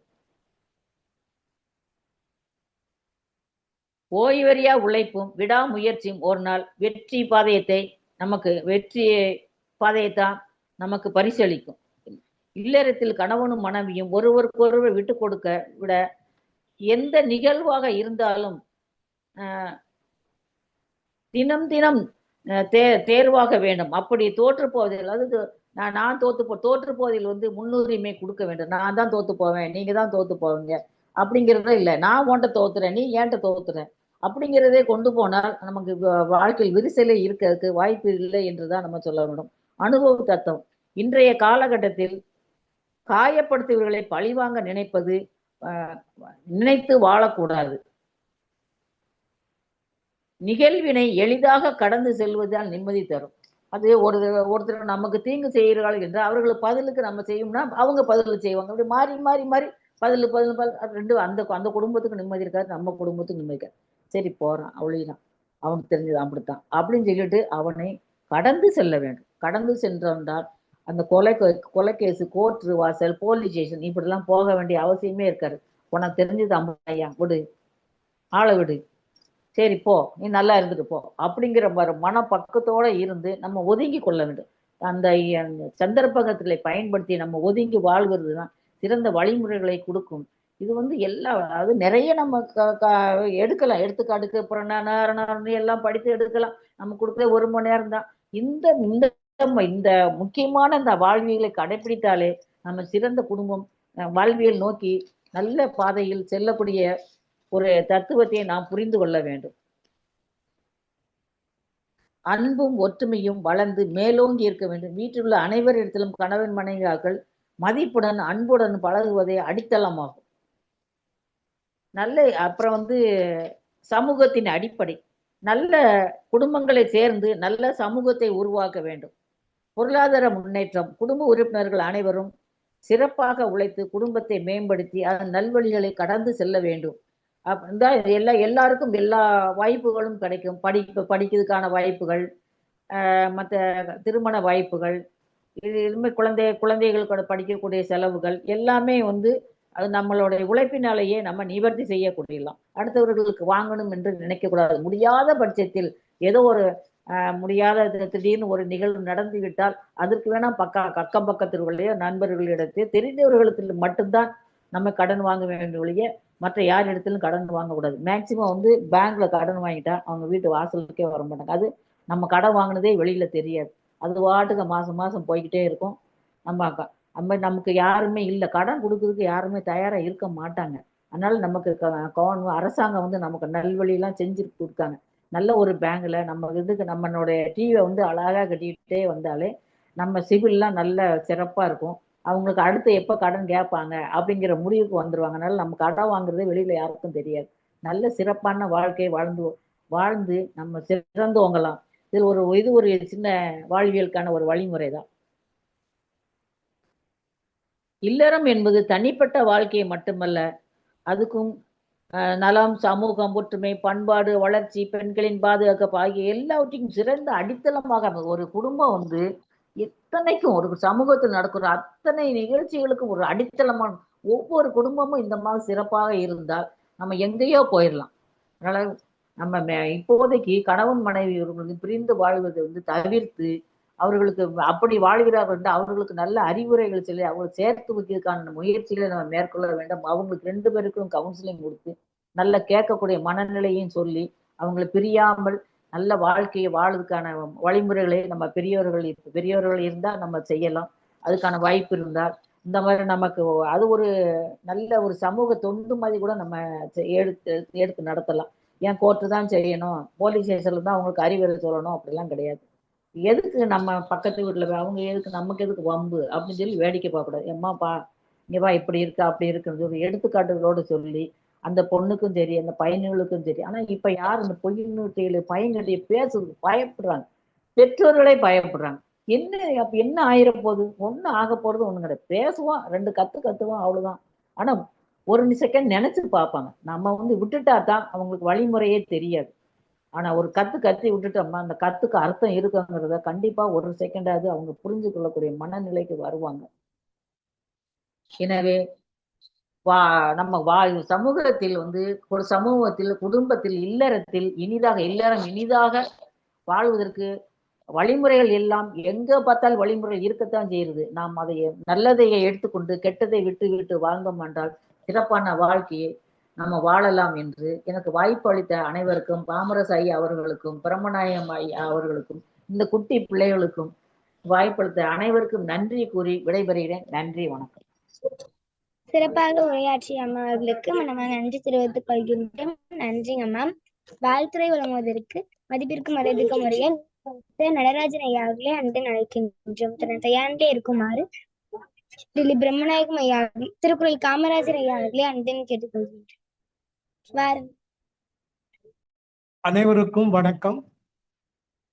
இன்றைய நிகழ்ச்சியில் கவிஞர் பாலம்மாள் பொன்னுச்சாமி அவர்கள் இல்லறம் இனிதாக வாழ்வியல் சொல்லும் வழிகள் என்ற தலைப்பில் அருமையான ஒரு உரையை ஆற்றியிருக்கிறார்கள்.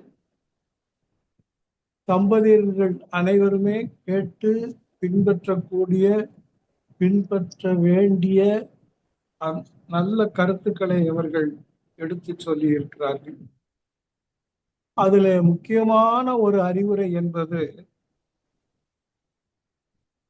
தம்பதியர் அந்த இல்லற வாழ்க்கையில் ஏற்படும் பிரச்சனைகளுக்கு நீதிமன்றங்களுக்கு செல்லாதீர்கள் என்ற கருத்துதான் எனக்கு மிகவும் பிடித்திருந்தது. அதுல அம்மா சொன்னாங்க, குடும்ப நல கோர்ட்டில் கூட்டம் அலைமோதுகிறது என்று சொன்னார். உண்மைதான். நான் பணியில் இருக்கும் பொழுது இந்த வழக்குகள் என்னிடம் வந்தன. நான் இந்த வழக்குகள் அனைத்தையுமே ஒவ்வொரு வெள்ளிக்கிழமை மட்டும் தனியாக அந்த தம்பதியர்கள் இடையிலான வழக்கு பற்றிய அந்த வழக்கை வெள்ளிக்கிழமை மட்டுமே எடுப்பேன். காரணம், மக்களுக்கு ஒரு சென்டிமெண்ட் இருக்கு. வெள்ளிக்கிழமை அதுவுமா கெட்ட பேச்சு பேசக்கூடாது, நல்ல பேச்சு தான் பேசணும் அப்படிங்கிற ஒரு சென்டிமெண்ட் இருக்கு. அதை பயன்படுத்திக்கிட்டு தான் நான் வெள்ளிக்கிழமை போட்டுருவேன். ஒரு நாள்ல சுமார் 100 வழக்குகளுக்கு குறையாமல் நான் போடுவேன். அன்றுதான் கூட்டம் அலைமோதும் நீதிமன்றத்தில். இதுல என்னன்னா, ஒரு வழக்கை அழைத்த போது கணவன் மனைவி வருவார்கள். கணவன் பக்கம் 5 பேர் வந்தால் மனைவி பக்கமும் சரியாக 5 பேர் வருவார். இன்னொரு நாளைக்கு கணவன் பக்கம் 10 பேர் வருகிறார்கள் என்றால் மனைவி பக்கமும் 10 பேர் வருவார்கள். நான் என்ன செய்வேன் என்றால், இந்த கணவன் மனைவியை தவிர மற்றவர்கள் எல்லாம் இந்த நீதிமன்ற வளாகத்திற்கு வெளியே ரோட்டில் தான் நிற்க வேண்டும் என்று அனுப்பிவிடுவேன். அவர்களை அனுப்புவதோடு நான் சும்மா இருக்க மாட்டேன். என்னுடைய பியூனை நீதிமன்ற பணியாளரை உடன் போகச் சொல்வேன். இவர்களை இந்த நீதிமன்ற வளாகத்திற்கு வெளியே கொண்டு போய் நிறுத்து. இந்த வழக்கு முடியும் வரை நீ அவர்களோடே இருக்க வேண்டும். நீதிமன்ற வளாகத்திற்குள் இவர்கள் யாரும் உள்ளே வராதபடி பார்த்து கொள்ள வேண்டும் என்று உத்தரவிடுவேன். அதன்படி போய்விடுவார்கள். அதுல என்னன்னா, கணவனும் மனைவியும் ஏட்ட அவங்க கருத்துக்களை பேசினாங்கன்னா உண்மையை சொல்லுவாங்க. ஆனா அவங்களுக்கு சப்போர்ட்டா ஆதரவா 4-5 பேர் வர்றாங்க பாருங்க, அவங்க பொய் சொல்லுவாங்க, விஷயத்தை திரிச்சு பேசுவாங்க. இந்த பிரச்சனையை மேலும் மேலும் வளருவதற்கு என்னென்ன செய்யணுமோ அதையெல்லாம் செய்வாங்க. அதனால வழக்கு முடிவுக்கு அவ்வளவு எளிதில் வராது. என்னுடைய இந்த அணுகுமுறையால் வழக்குகள் விரைவில் முடியும். ஒருவரோடு ஒருவர் ஒத்து விடுவார்கள், சமரசமாகவே ஆகிவிடுவார்கள்.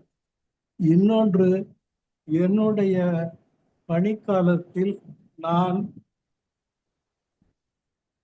பார்த்த வழக்குகளில் எந்த வழக்கிலும் விவாகரத்து அளிக்கவில்லை என்பது குறிப்பிடத்தக்க ஒரு விஷயமாகும். அதுல குழந்தைகளை பராமரிக்க வேண்டும் அப்படின்னு சொன்னாங்க அம்மா. என்கிட்ட ஒரு வழக்கு, அது வழக்குல கணவன் மனைவி மீது சுமத்தும் குற்றச்சாட்டு என்னவென்றால், என் மனைவி எங்களுக்கு ஒரே பெண் குழந்தை, அவளை பள்ளிக்கு அனுப்புவதற்கு தலைவாரி நல்ல உடை அணிவித்து அனுப்புவது இல்லை, அவள் சோம்பேறித்தனமாக இருக்கிறாள், அதனால் நாங்கள் விவாகரத்து செய்ய வேண்டும் என்று கேட்டார்கள். நான் அந்த பெண்ணை அழைத்து அறிவுரை கூறி அதன் பின்பு அவள் ஒத்துக்கொண்டு அந்த வழக்கு முடிக்கப்பட்டது. அதுபோல குற்றவியல் வழக்குகளை பார்க்கும்போது சிறார் குற்றவாளிகள் இருப்பார்கள். 18 வயதுக்கு குறைந்த சிறுவர்கள் குற்றவாளிகளாக இருப்பார்கள். எங்கள் நீதித்துறையில் எடுக்கப்பட்ட கணக்கீடின்படி அந்த சிறார்களுடைய எண்ணிக்கையில் 90% மேல் அந்த சிறுவர்களுடைய தாயோ தகப்பனோ இல்லாமல் இருப்பார்கள், அல்லது இருவருமே இல்லாமல் இருப்பார்கள். அவர்கள்தான் இது போன்ற குற்றச் செயல்களில் ஈடுபடுகிறார்கள் என்று கணக்கெடுப்பு சொல்லுகிறது. எனவேதான் அவர்களுக்கென்று ஒரு தனியான அணுகுமுறை நாங்கள் இந்த நீதிமன்ற நடவடிக்கைகளிலே நாங்கள் எடுத்து வருகிறோம். அம்மா சொன்னாங்க, தோத்து போகணும், அதுல கணவன் மனைவிக்கு போட்டி வேணும் அப்படின்னு சொன்னாங்க. இதுதான் தாரக மந்திரம் என்பது. கணவன் மனைவிக்கு இடையே இந்த எண்ணம் வளருமேயானால் விவாகரத்து வழக்குகள் நீதிமன்றத்துக்கு வருவதற்கு வாய்ப்பே இல்லை என்று சொல்ல வேண்டும். அந்த காலத்துல மன்னர்கள் இருந்தார்கள். ஒரு மன்னர் இன்னொரு மன்னரோடு போர் தொடுப்பார். அந்த போரிலே யார் தோற்கிறார்களோ அவர்கள் வெற்றி பெற்ற மன்னரிடம் சரண்டர் ஆவார், சரணாகதி அடைவார்கள். ஆனால் இந்த கணவன் மனைவி போராட்டத்தில் யார் முதலில் சரண்டர் ஆகிறார்களோ அவர்கள்தான் வாழ்க்கையில் வெற்றி பெற்றவராவார்கள் என்பதை நான் நினைவுக்கு கொண்டு வர விரும்புகிறேன். ஒரு போட்டி ஒரு இடத்துல நடந்தது, வினோதமான போட்டி. ஒரு நிறைய ஆண் பெண் கூடியிருந்தார்கள். அதிலே ஒரு அறிவிப்பு சொன்னார்கள், அந்த வெற்றிடத்திலே ஒரு கோடு கிழித்து கோடு போட்டு இந்த கூட்டத்திலே இருக்கிற ஆண்கள் மனைவி பேச்சை கேட்காதவர்கள் யார் என்பவர்கள் வலது புறமும், மனைவி பேச்சை கேட்பவர்கள் யார், கேளாதவர்கள் யார் அவர்கள் ஒரு பக்கமும், இப்படி இரண்டு பக்கமும் நிற்க வேண்டும் என்றார். அதுல இருந்த ஆண்கள் எல்லாரும் அப்படி போய் உட்கார்ந்து நின்னாங்க. ஒருவர் மட்டும் எங்கேயும் போகல. மனைவி பேச்சை கேட்பவர்கள் அதிகமாக இருந்தார்கள், கேளாதவர்கள் ஒரு சிலர் தான் இருந்தார்கள். ஆனால் இந்த நபர் எந்த பக்கமும் போய் நிற்கவில்லை. அப்பொழுது விழா ஏற்பாட்டாளர்கள் சொன்னார்கள், ஐயா, நீங்க எந்த பக்கமும் போகலையே, நீங்க என்ன மனைவி பேச்ச கேட்காதவரா அல்லது கேட்கிறவரா, எங்களுக்கு ஒண்ணுமே புரியவில்லையே அப்படின்னு கேட்டாங்க. அதுக்கு அவர் பதில் சொன்னாரு, நான் எங்க போய் நிக்கணும்னு என் மனைவிட்ட கேட்கணும், அவங்க எங்க நிக்க சொல்றாங்களோ அங்கதான் நான் நிற்பேன் என்று சொல்றாராம். அவர்தான் வாழ்க்கையிலே வெற்றி பெறுவார் என்பது உண்மை. அடுத்து அம்மா இந்த விருந்தோம்பலை பத்தி சொன்னாங்க. ரொம்ப அருமையா இருந்தது. சாப்பிட்றீங்களான்னு வர்றவர்கிட்ட சாப்பிட்றீங்களான்னா சாப்பிட்றேன்னா யார் சொல்லுவா? இதுல எங்க பக்கம் திருநெல்வேலி பக்கத்துல இதுக்கு ஒரு பேரே வச்சிருக்காங்க, திருநெல்வேலி உபச்சாரம்.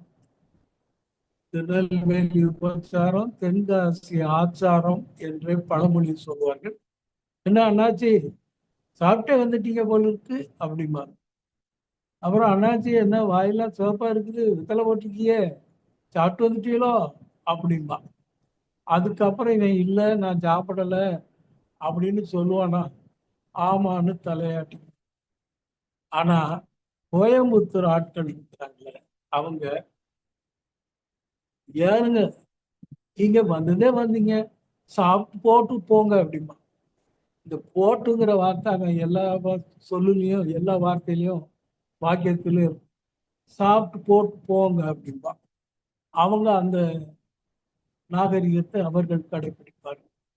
இதுல அந்த ஒவ்வொரு பகுதிக்கு தகுந்த மாதிரி இந்த விருந்தோம்பல் உபச்சாரம் இருக்கிறது என்பதை கூறி அம்மா அவர்கள் மிக அழகாக அவருடைய அனுபவத்தின் முதிர்வின் காரணமாக மிகச் சிறப்பான ஒரு உரையை ஆற்றியிருக்கிறார்கள். அவர்களுக்கு எனது மனமார்ந்த தெரிவித்துக் கொள்கிறேன். வாய்ப்புக்கு நன்றி, வணக்கம். மிக்க நன்றிங்க.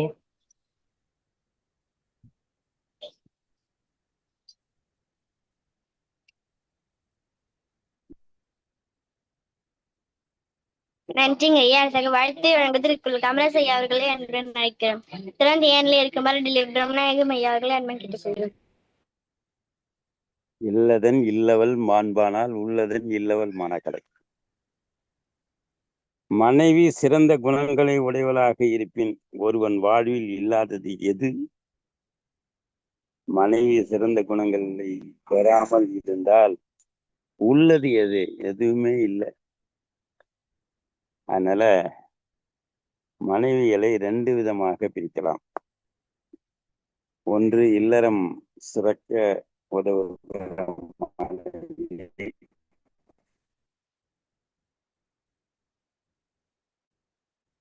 இல்லறம் சிறப்பாக அமையாததற்கு 2 பேர்ல யாரு ரொம்ப முக்கியமானவங்க அப்படின்னு பார்க்கும்போது, அன்புள்ள மனைவி, அன்பு இல்லா மனைவி. இந்த தலைப்பை எடுத்துக்கொண்டு இல்லறம் இனி அற்புதமான 2 விஷயங்களை நம்ம வழக்கறிஞர் பாலம்மாள் அவர்கள் மிக சிறப்பான உரையாற்றி, ரொம்ப நாளா பேசாம இருக்காங்களே, உடனே ஒரு அழைச்சு ஒரு பேச்சு பேசிடுவோம் அப்படின்னு சொல்லிட்டு கூப்பிடும்போது தான் வந்தாங்க. பார்த்தீங்கன்னா அவருடைய சிறப்பு நல்ல சிறப்பு. அவங்க சொல்லும்போது ஒரு வார்த்தை சொல்றாங்க அடிக்கடி, ஊடலில் தோற்றவர் வென்றார் அது மண்ணும் கூடலில் காணப்படும் சொல்லிட்டு, ஊடலில் தோற்றவர் வெற்றி பெற்றவர் ஆவார், ஊடல் முடிந்த பின் கூடி மகிழும் போது இந்த உண்மை உங்களால் அறிய முடியும். ஆனால் கணவன் மனைவியிடம் தோற்று போங்கள், மனைவி கணவனிடம் தோற்று போங்கள் அப்படின்னு சொல்றாங்க. இது காலகாலமா சொல்றதுதான். காலகாலமா நம்ம அத சொல்லுவோம். ஆனால் நான் 2 விஷயம் சொல்லுவேன். பொண்ணை கொடுத்துட்டீங்களா, அவ வாழ்க்கைய அவ பார்த்துக்குவா. அதுல நீங்க தலையிடக்கூடாது. அவங்க இன்னைக்கு இருக்கிற காலத்துல சொல்றேன், யுஎஸ் வரைக்கும் போகுதுன்னு சொன்னா இங்க இருக்கிற அம்மாக்களால் தான் போகும். அதனால அவங்கள தலையிடாதீங்க. நீங்க உங்க கடமையை செஞ்சிட்டீங்களா, அதோட விட்டுருங்க. இதுதான் நான் சொல்லக்கூடிய அறிவுரைகள். அந்த வகையில நான் கூட சொல்லுவேன், இங்க யாரா இருந்தாலும் சரி, என் மக்களா இருந்தா கூட சரி, நீ எதாவது சொல்றியா, நீ அவங்க கிட்ட போய் சொல்லிக்கோ அப்படின்னு சொல்லி, அந்த இல்லறம் இனிமையாக அமைய அன்பு, புரிதல், விட்டு கொடுத்தல் ஆகிய மிக முக்கியம் என்று சொன்னார்கள். ஒருவருக்கொருவர் நேரத்தை ஒதுக்குதல், குறைகளை பொறுத்துக் கொள்ளுதல் மற்றும் சிறு சிறு உதவிகளை செய்து கொள்வது இல்லற சொர்க்கத்தை சொர்க்கமாக மாற்றுவது. அது உதவும். இல்லறத்தை இனிதாக மற்றும் சில வழிகளை, நிறைய வழிகள் சொன்னாங்க. அதுல கணவன் மனைவி இருவருக்கும் ஒருவருக்கு ஒருவர் அன்பை மரியாதையும் பகிர்ந்து கொள்ளுதல். மரியாதை எதிர்பார்க்கிறவன் நான்லாம் உண்மையிலே சொல்றேன், மரியாதை எதிர்பார்க்கிறவன். மரியாதை இல்லாத பேசுறவங்க, மரியாதை எதிர்பார்க்கிறவனுக்கு மரியாதை இல்லாத பேசுறவங்க தான் கிடைப்பாங்களோ நான் தெரியாது. ஆனால் அதனாலே பிரச்சனை வரும். அதே மாதிரி கருத்து வேடுகள் வரும்போது பொறுமை காத்து ஒருவருக்கு ஒருவர் கோபமாக இருக்கும்போது மற்றவர் நிதானித்து செல்ல வேண்டும். அப்படி கிடையாது. நீ கோபம் பட்டீங்கன்னா நான் கோவப்படுவேன். அந்த மாதிரிலாம் பண்ற குடும்பத்துல என்ன பண்றது? எவ்வளவு வேலை ஆனாலும் இருவரும் மனம் விட்டு பேசுவதற்கு தினம் சிறிது நேரம் ஒதுக்க வேண்டும். ஒதுக்கிறதே கிடையாது. வீட்டு வேலைகள் மற்றும் குடும்ப பொறுப்புகளில் இருவரும் சமமாக பகிர்ந்து கொள்ள வேண்டும். அழுத்தத்தை குறைக்கும். ஆனால் இல்லறம் நல்லறமாக மாறுவது குறித்து கூடுதல் தகவல்களை நம்முடைய பாலம்மாள் பொன்னுசாமி அம்மாவிடம் கேட்டால், கண்டிப்பாக உங்கள் திருமணம் ஆனவராக இருந்தாலும் சரி, அல்லது திருமணத்துக்கு தயாராக இருந்தாலும் சரி, நீங்கள் இல்லற வாழ்வில் சந்திக்கும் தற்போதைய சவால்களை அல்லது கேள்விகளை குறித்து அவரிடம் கேட்டால், வழக்கறிஞர் என்ற முறையில அதற்கான தெளிவான ஆலோசனை கூறுவார்கள் என்று சொல்லி சிறப்பான உரையாற்றி வருங்காலத்தில் இருக்கிறவங்களுக்கு வாழ்ந்து வழிகாட்ட வேண்டும். நான் கூட நீதிமன்றம் ஒரு நிலம் வழக்கு சம்பந்தமாக செல்கிறேன். ஐயா சொன்னது போல வெள்ளிக்கிழமை அன்னைக்கு போடுறாங்க, ஏகப்பட்ட கூட்டம், 100 பேர் 200 பேர்னு வராங்க. செவ்வாய்க்கிழமை வெள்ளிக்கிழமை போடுறாங்க. நீதிமன்றத்துல அந்த விவாகரத்து வழக்கு, அதுவும் சார்பு நீதிமன்றத்துல நடக்குது. போடுறாங்க நிறைய பேர். என்னையா இவ்வளவு பேர் வர்றாங்களே அப்படின்னு பார்த்தாக்கா, அது காலம் மாறிவிட்டது என்றுதான் நான் நினைக்கிறேன் என்று சொல்லி சிறந்த உரையாற்றிய பாலம்மாள் அவர்களுக்கு என்னுடைய வாழ்த்துக்களையும் வணக்கத்தையும் கூறி, திருக்குறளை படியுங்கள், திருக்குறள் வழி நடந்து பாருங்கள், வாழ்க்கை வளப்படும். நிறைவு செய்கிறேன். நன்றி, வணக்கம், வாழ்த்துக்கள். மிக்க நன்றிங்க ஐயா, மிக்க நன்றி.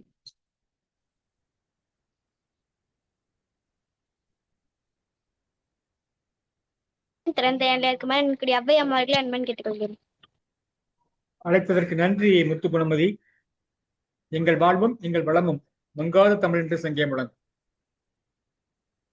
இன்றைய சிறப்பு அழைப்பாளர் தொலைத்தொடர்பு துறையிலே நீண்ட காலம் பணியாற்றிவிட்டு ஓய்வெடுக்க வேண்டாம், நீதித்துறைக்கு செல்வோம் என்று நீதித்துறையில் போலோச்ச வந்திருக்கும் அவரை கலந்துரையாடுவோம் பேரவையின் சார்பாக வருக வருக என்று வரவேற்கிறோம்.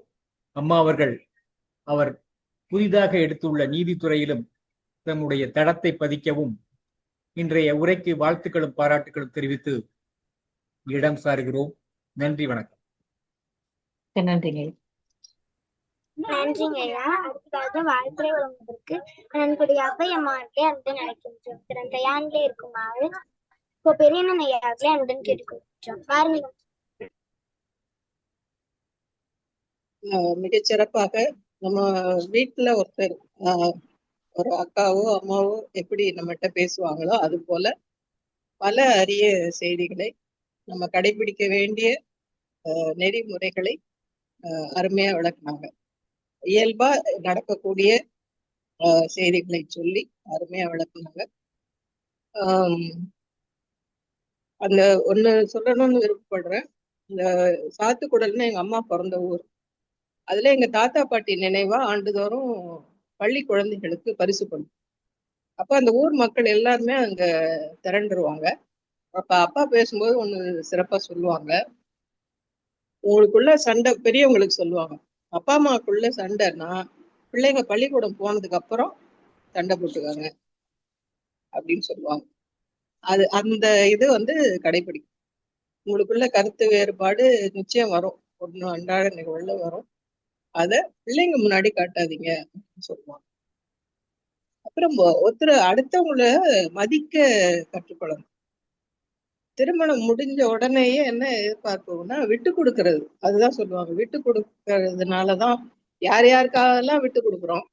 ரோட்ல நடந்து போறோம், எவனோ பேருந்துல போறவன் எசைத்துப்பிட்டு போனான்னா என்ன பண்ண முடியும்? ஒண்ணும் பண்ண முடியாது. யாரோ ஒருத்தனை மன்னிச்சிடுறோம். நம்ம கூட பல ஆண்டுகள் நம்ம இறுதி வரைக்கும் நம்மளோட வாழ போறவங்க, அவங்களுக்காக ஏன் விட்டு கொடுக்க கூடாது அப்படிங்கிறத நினைக்கணும். ஒரு எளிமையா ஒரு ரசம் வைக்கிறா, உப்பு போடல, அப்ப என்ன பண்ணணும்? தூக்கி அடிக்கலாம். அது செய்வாங்க நிறைய பேர். தட்டை அப்படியே தூக்கி அடிப்பாங்க, அடிச்சுட்டு போயிடுவாங்க. இவ அழுதுட்டு உட்காந்துருப்பான்னா அடுத்து அது எப்போ அதுக்கு ரெண்டு பேரும் இயல்பா வருவாங்கங்கிறதே சொல்ல முடியாது. அப்படி வளரும். ஆனா அதே நல்ல அருமையா வாசனையா தான் இருக்கு.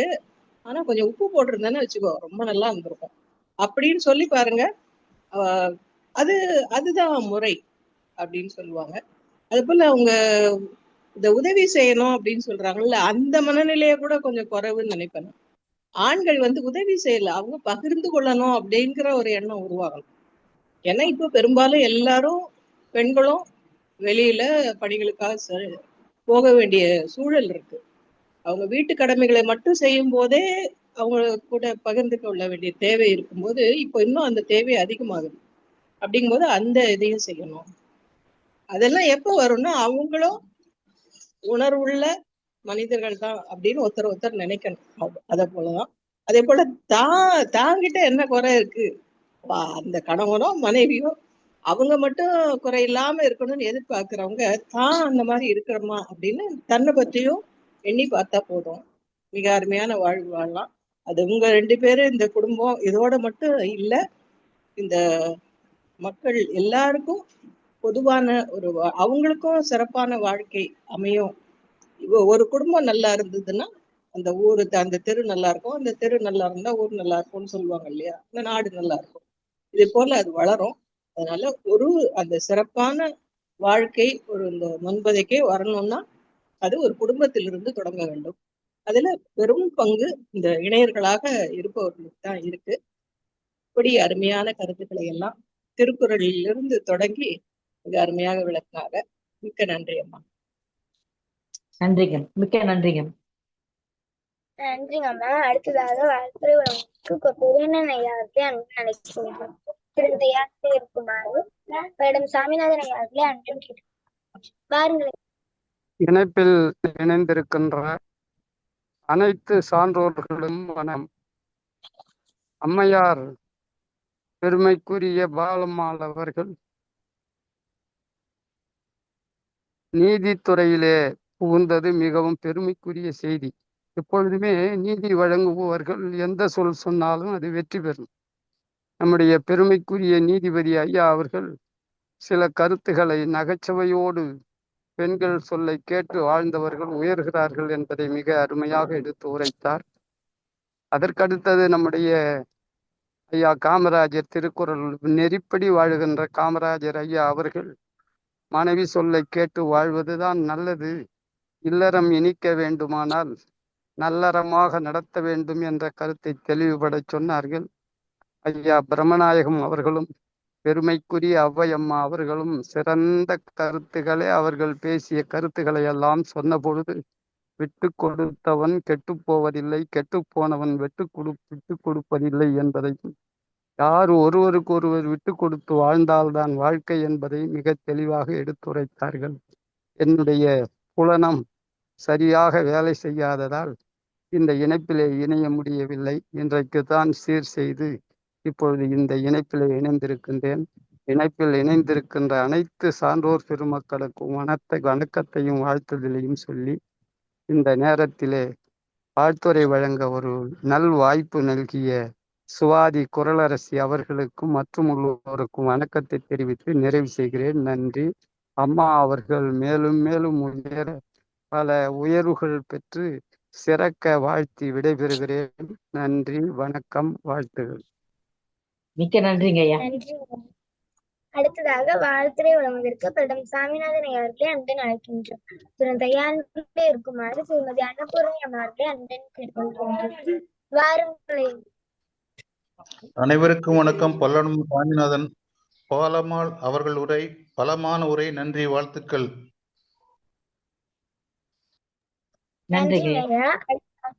அடுத்ததாக வாழ்த்துரை வழங்குவதற்கு திருமதி அன்னபூர்ணி அவர்களை அன்புடன் அழைக்கின்றோம்.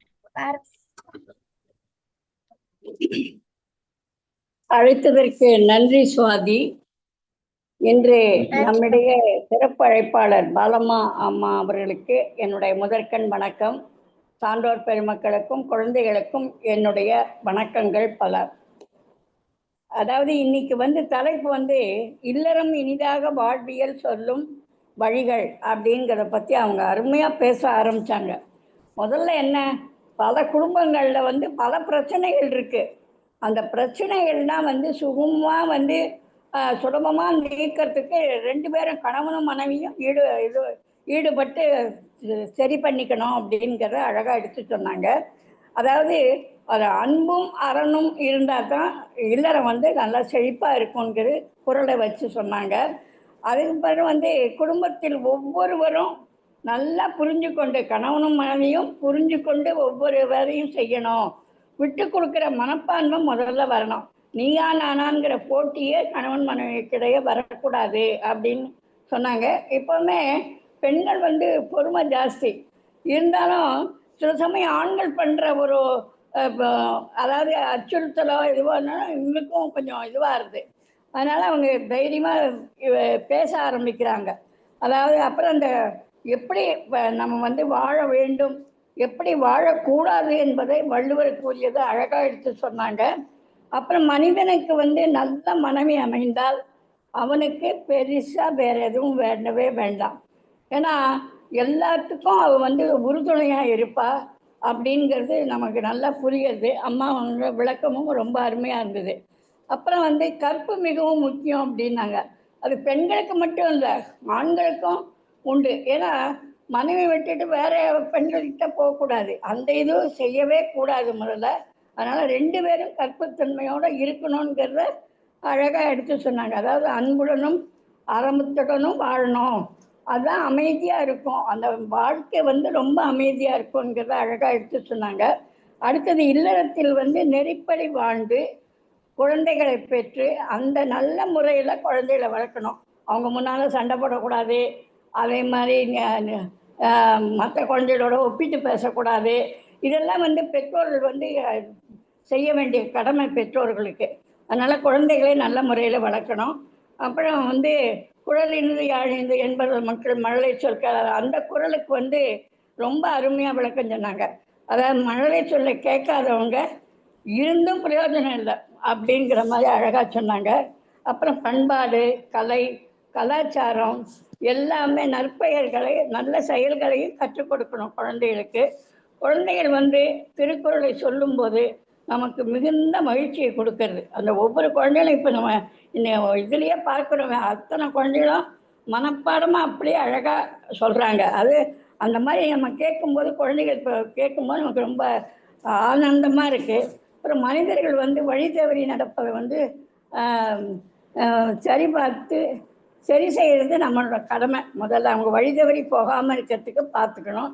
அப்புறம் தான் பெரியமா, நான் சொல்கிறது தான் சொல்கிறது தான் கேட்கணுங்கிற மாதிரி மனிதன்கிட்ட மற்றவர்கள் அவங்க சொல்கிறத கேட்கக்கூடாது, அவங்க சொல்கிறத கேட்கக்கூடாது. ஆனால் மற்றவர்கள் நல்லதை சொன்னால் கேட்டுக்கிறதுக்கு முயற்சி செய்யணும். அடுத்தது கணவனுக்கு மனது சரியில்லாமல் இருந்தால் அவனுக்கு சரியான ஆலோசனை கூறவும் மனைவியோட கடமைங்கிறத அழகாக எடுத்து சொன்னாங்க. அப்புறம் அக்கம் பக்கத்தில் பிரச்சனை ஏற்பட்டால் நாம் தீர்க்க முடிஞ்ச வரைக்கும் முயற்சி செய்யணும். தீர்க்கறதுக்கு உதவி செய்யணும், முயற்சி செய்யணும். இருக்கும் வரை மற்றவர்களுக்கு உதவி செய்வது தான் ஒரு மனிதனுடைய கடமை அப்படிங்கிறத அழகாக சொன்னாங்க. இருப்பதை வைத்துக்கொண்டு வாழ்வதும் ஒரு நல்ல வாழ்க்கை வாழ பழக வேண்டும். அப்புறம் இக்கால இளைஞர்கள் சுயநலத்தோடு இருப்பதையும் எடுத்து சொன்னாங்க. குடும்பத்தில் ஒரு கோப்போடு வாழ்ந்தால் நமது குழந்தைகளும் பின்பற்றுவார்கள், அதையே பின்பற்றுவார்கள்ங்கிறத அழகாக சொன்னாங்க. பெற்றோர்களை மதித்து வாழ இளைஞர்களுக்கு நல்ல அறிவுரை கூறினார். அதாவது எப்படியெல்லாம் இருக்கணும், பெற்றோர்களை மதித்து வயசாச்சுன்னா வச்சுக்க முடியலன்னு சொல்லிட்டு முதியோர் இல்லத்தில் கொண்டு போய் விட்டுடுறாங்க சில பேர். அந்த மாதிரி இல்லாமல் பெற்றோர்களை பார்க்க வேண்டியது கடமையாகும். அடுத்தது பெண்களுக்கு உதவி செய்ய வேண்டும். விருந்தோம்பலில் மனம் நோகாமல் உபசரிக்க வேண்டும். வாங்க, அதாவது வந்தவுடனே முதல்ல தண்ணி எடுத்து கொடுக்கணும். அதுவும் ரொம்ப நல்ல பழக்கம். ஏன்னா எவ்வளோ தூரத்துக்கு தண்ணியை வேண்டான்னு சொல்ல மாட்டாங்க. வந்தோடனே அந்த முதல் உபசரிப்பு தண்ணியை கொடுத்தாலே அவங்களுக்கு மனசு குளிர்ந்து போயிடும். அந்த மாதிரி பழகணும் குழந்தைகளையும். அப்புறம் உறவுகளிடம் உண்மையாக இருக்கணும். அதாவது ஏற்றத்தாழ்வு கூடாது, நீயா நானாங்கிறது கூடாது. இதெல்லாம் பார்த்துக்கணும். உறவுகளிடம் உண்மையாக இருக்கணும். செய்யக்கூடாத செயல்களை செய்யக்கூடாது. அதை எப்போதும் பெண்களாட்டும் யாராட்டும் நல்ல விழிப்புணர்வோடு இருந்தால் நம்முடைய வாழ்க்கை நல்லா இருக்கும்ங்கிறதை எடுத்து சொன்னாங்க. நல்லதை எடுத்துக்கொண்டு தீயவை விட்டுவிட்டால் நம்ம இல்லறம் நல்லாக இருக்கும், நல்ல சிறப்புட வாழலாம். அப்படி அம்மா அவர்களுக்கு இவ்வளோ அறிவுரை சொன்ன அம்மா அவர்களுக்கு என்னுடைய வாழ்த்துக்கள்மா. நன்றிங்க அம்மா. அடுத்ததாக நன்றிங்க. காணல் உரை வழங்கி சிறப்பிக்க இன்று சிறப்பழைப்பாளர் அம்மா அவர்களை அன்பு நடத்துகின்றோம். காணல் உரையில் தாங்கள் இந்த கலந்துரையாடுவோம் பேரவையில் கலந்து கொண்டு உரையாற்றிய அனுபவத்தையும் ஏதேனும் கருத்துக்கள் விடுபற்றி இருந்த அந்த கருத்துக்களையும் மேலும் இந்த பேரவை சிறப்பாக நடைபெறுவதற்கு கருத்துக்கள் இருந்த அந்த கருத்துக்களையும் பகிருமாறு இன்றைய சிறப்பழைப்பாளர் அம்மா அவர்களை அன்பு நினைக்கின்றோம். பாருங்கள். அனைவருக்கும் மீண்டும் வணக்கத்தை தெரிவித்துக் கொள்கிறேன். இந்த கலந்துரையாடல் ஒரு சிறப்பான நிகழ்ச்சி தான். ஆனால் காணொளி கவியரங்கம் அந்த பேச்சுகளும் அதுகளும் கொஞ்சம் தடைபட்டு கொண்டே இருக்கிறது. அதை கொஞ்சம் சரி செய்ய வேண்டும். அதே நேரத்தில் எனக்கு இந்த மாதிரியான பேச்ச வாய்ப்புகளுக்கும் நிறைய பேருக்கு வாய்ப்பு கொடுக்கறதுகளுக்கும் ஒரு சிறந்த வழிமுறையா கொண்டு போய் கொடுத்த இந்த குழுமத்திற்கு மீண்டும் மீண்டும் தளர்ச்சி ஓங்க வேண்டும். நல்ல சிறப்புகளை செய்யக்கூடிய அத்துணை ஒருங்கிணைப்பாளர் அனைவருக்கும் என் மனதார நன்றியை தெரிவித்துக் கொண்டு இந்த நெறியாளர் பதவியையும் அந்த குரல் வாசிகள் தன்மையும் செய்யக்கூடிய தர்ஷினி, சுவாசி இவர்களுக்கு எல்லாத்துக்கும் மனமாற வாழ்த்துக்களை தெரிவித்துக் கொண்டு விடைபெறுகிறேன். நன்றி, வணக்கம். நன்றிங்கம்மா. இத்துடன் 2ஆம் பகுதி நிறைவடைந்துவிட்டது. 3ஆம் பகுதி நிகழ்வை குணமதி அவர்களிடம் ஒப்படைக்கின்றேன். வாய்ப்பளித்தமைக்கு நன்றி, வணக்கம்.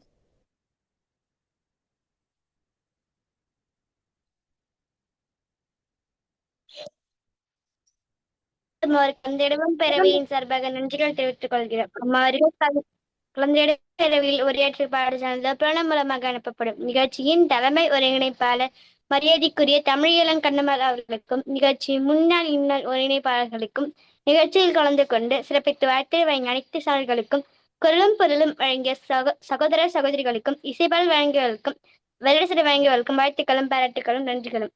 நிகழ்ச்சியினுடைய அழைப்புதல் பாடசாலை வந்திரும் ஷாமலி அம்மா அவர்களுக்கும் நன்றிகள். மனமும் அறிவு மருந்தன் கழக மருந்தனாக்குவோம், தமிழை தமிழாக்குவோம், தமிழை தமிழாகவே ஆளும் என்ற வரிகளோடு மீண்டும் நாளை மேலே 5 மணிக்கு சந்திப்பு நம்பிக்கை வெளிப்படுத்துகிறோம். நன்றி, வணக்கம். வணக்கம். குரலமுது நாளைய இது இருக்குதா? நாளைய பதாகை நாளைய பதாகை இருக்குதா? பாக்குறீங்க?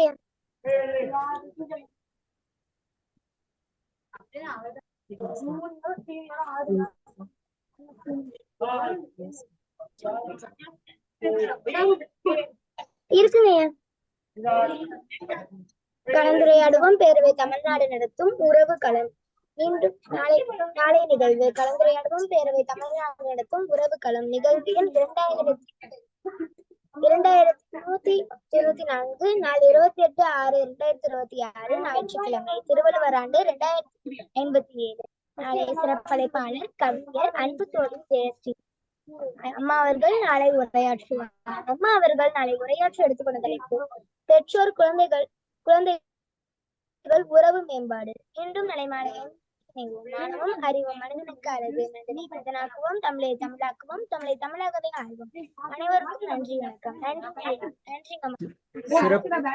சிறப்பு முதல் பகுதியையும் 3ஆம் பகுதியையும் ஒருங்கிணைத்த முத்துக்குணமதிக்கும் 2ஆம் பகுதியை ஒருங்கிணைத்த குரலமுதுக்கும் வாழ்த்துக்களும் பாராட்டுகளும்.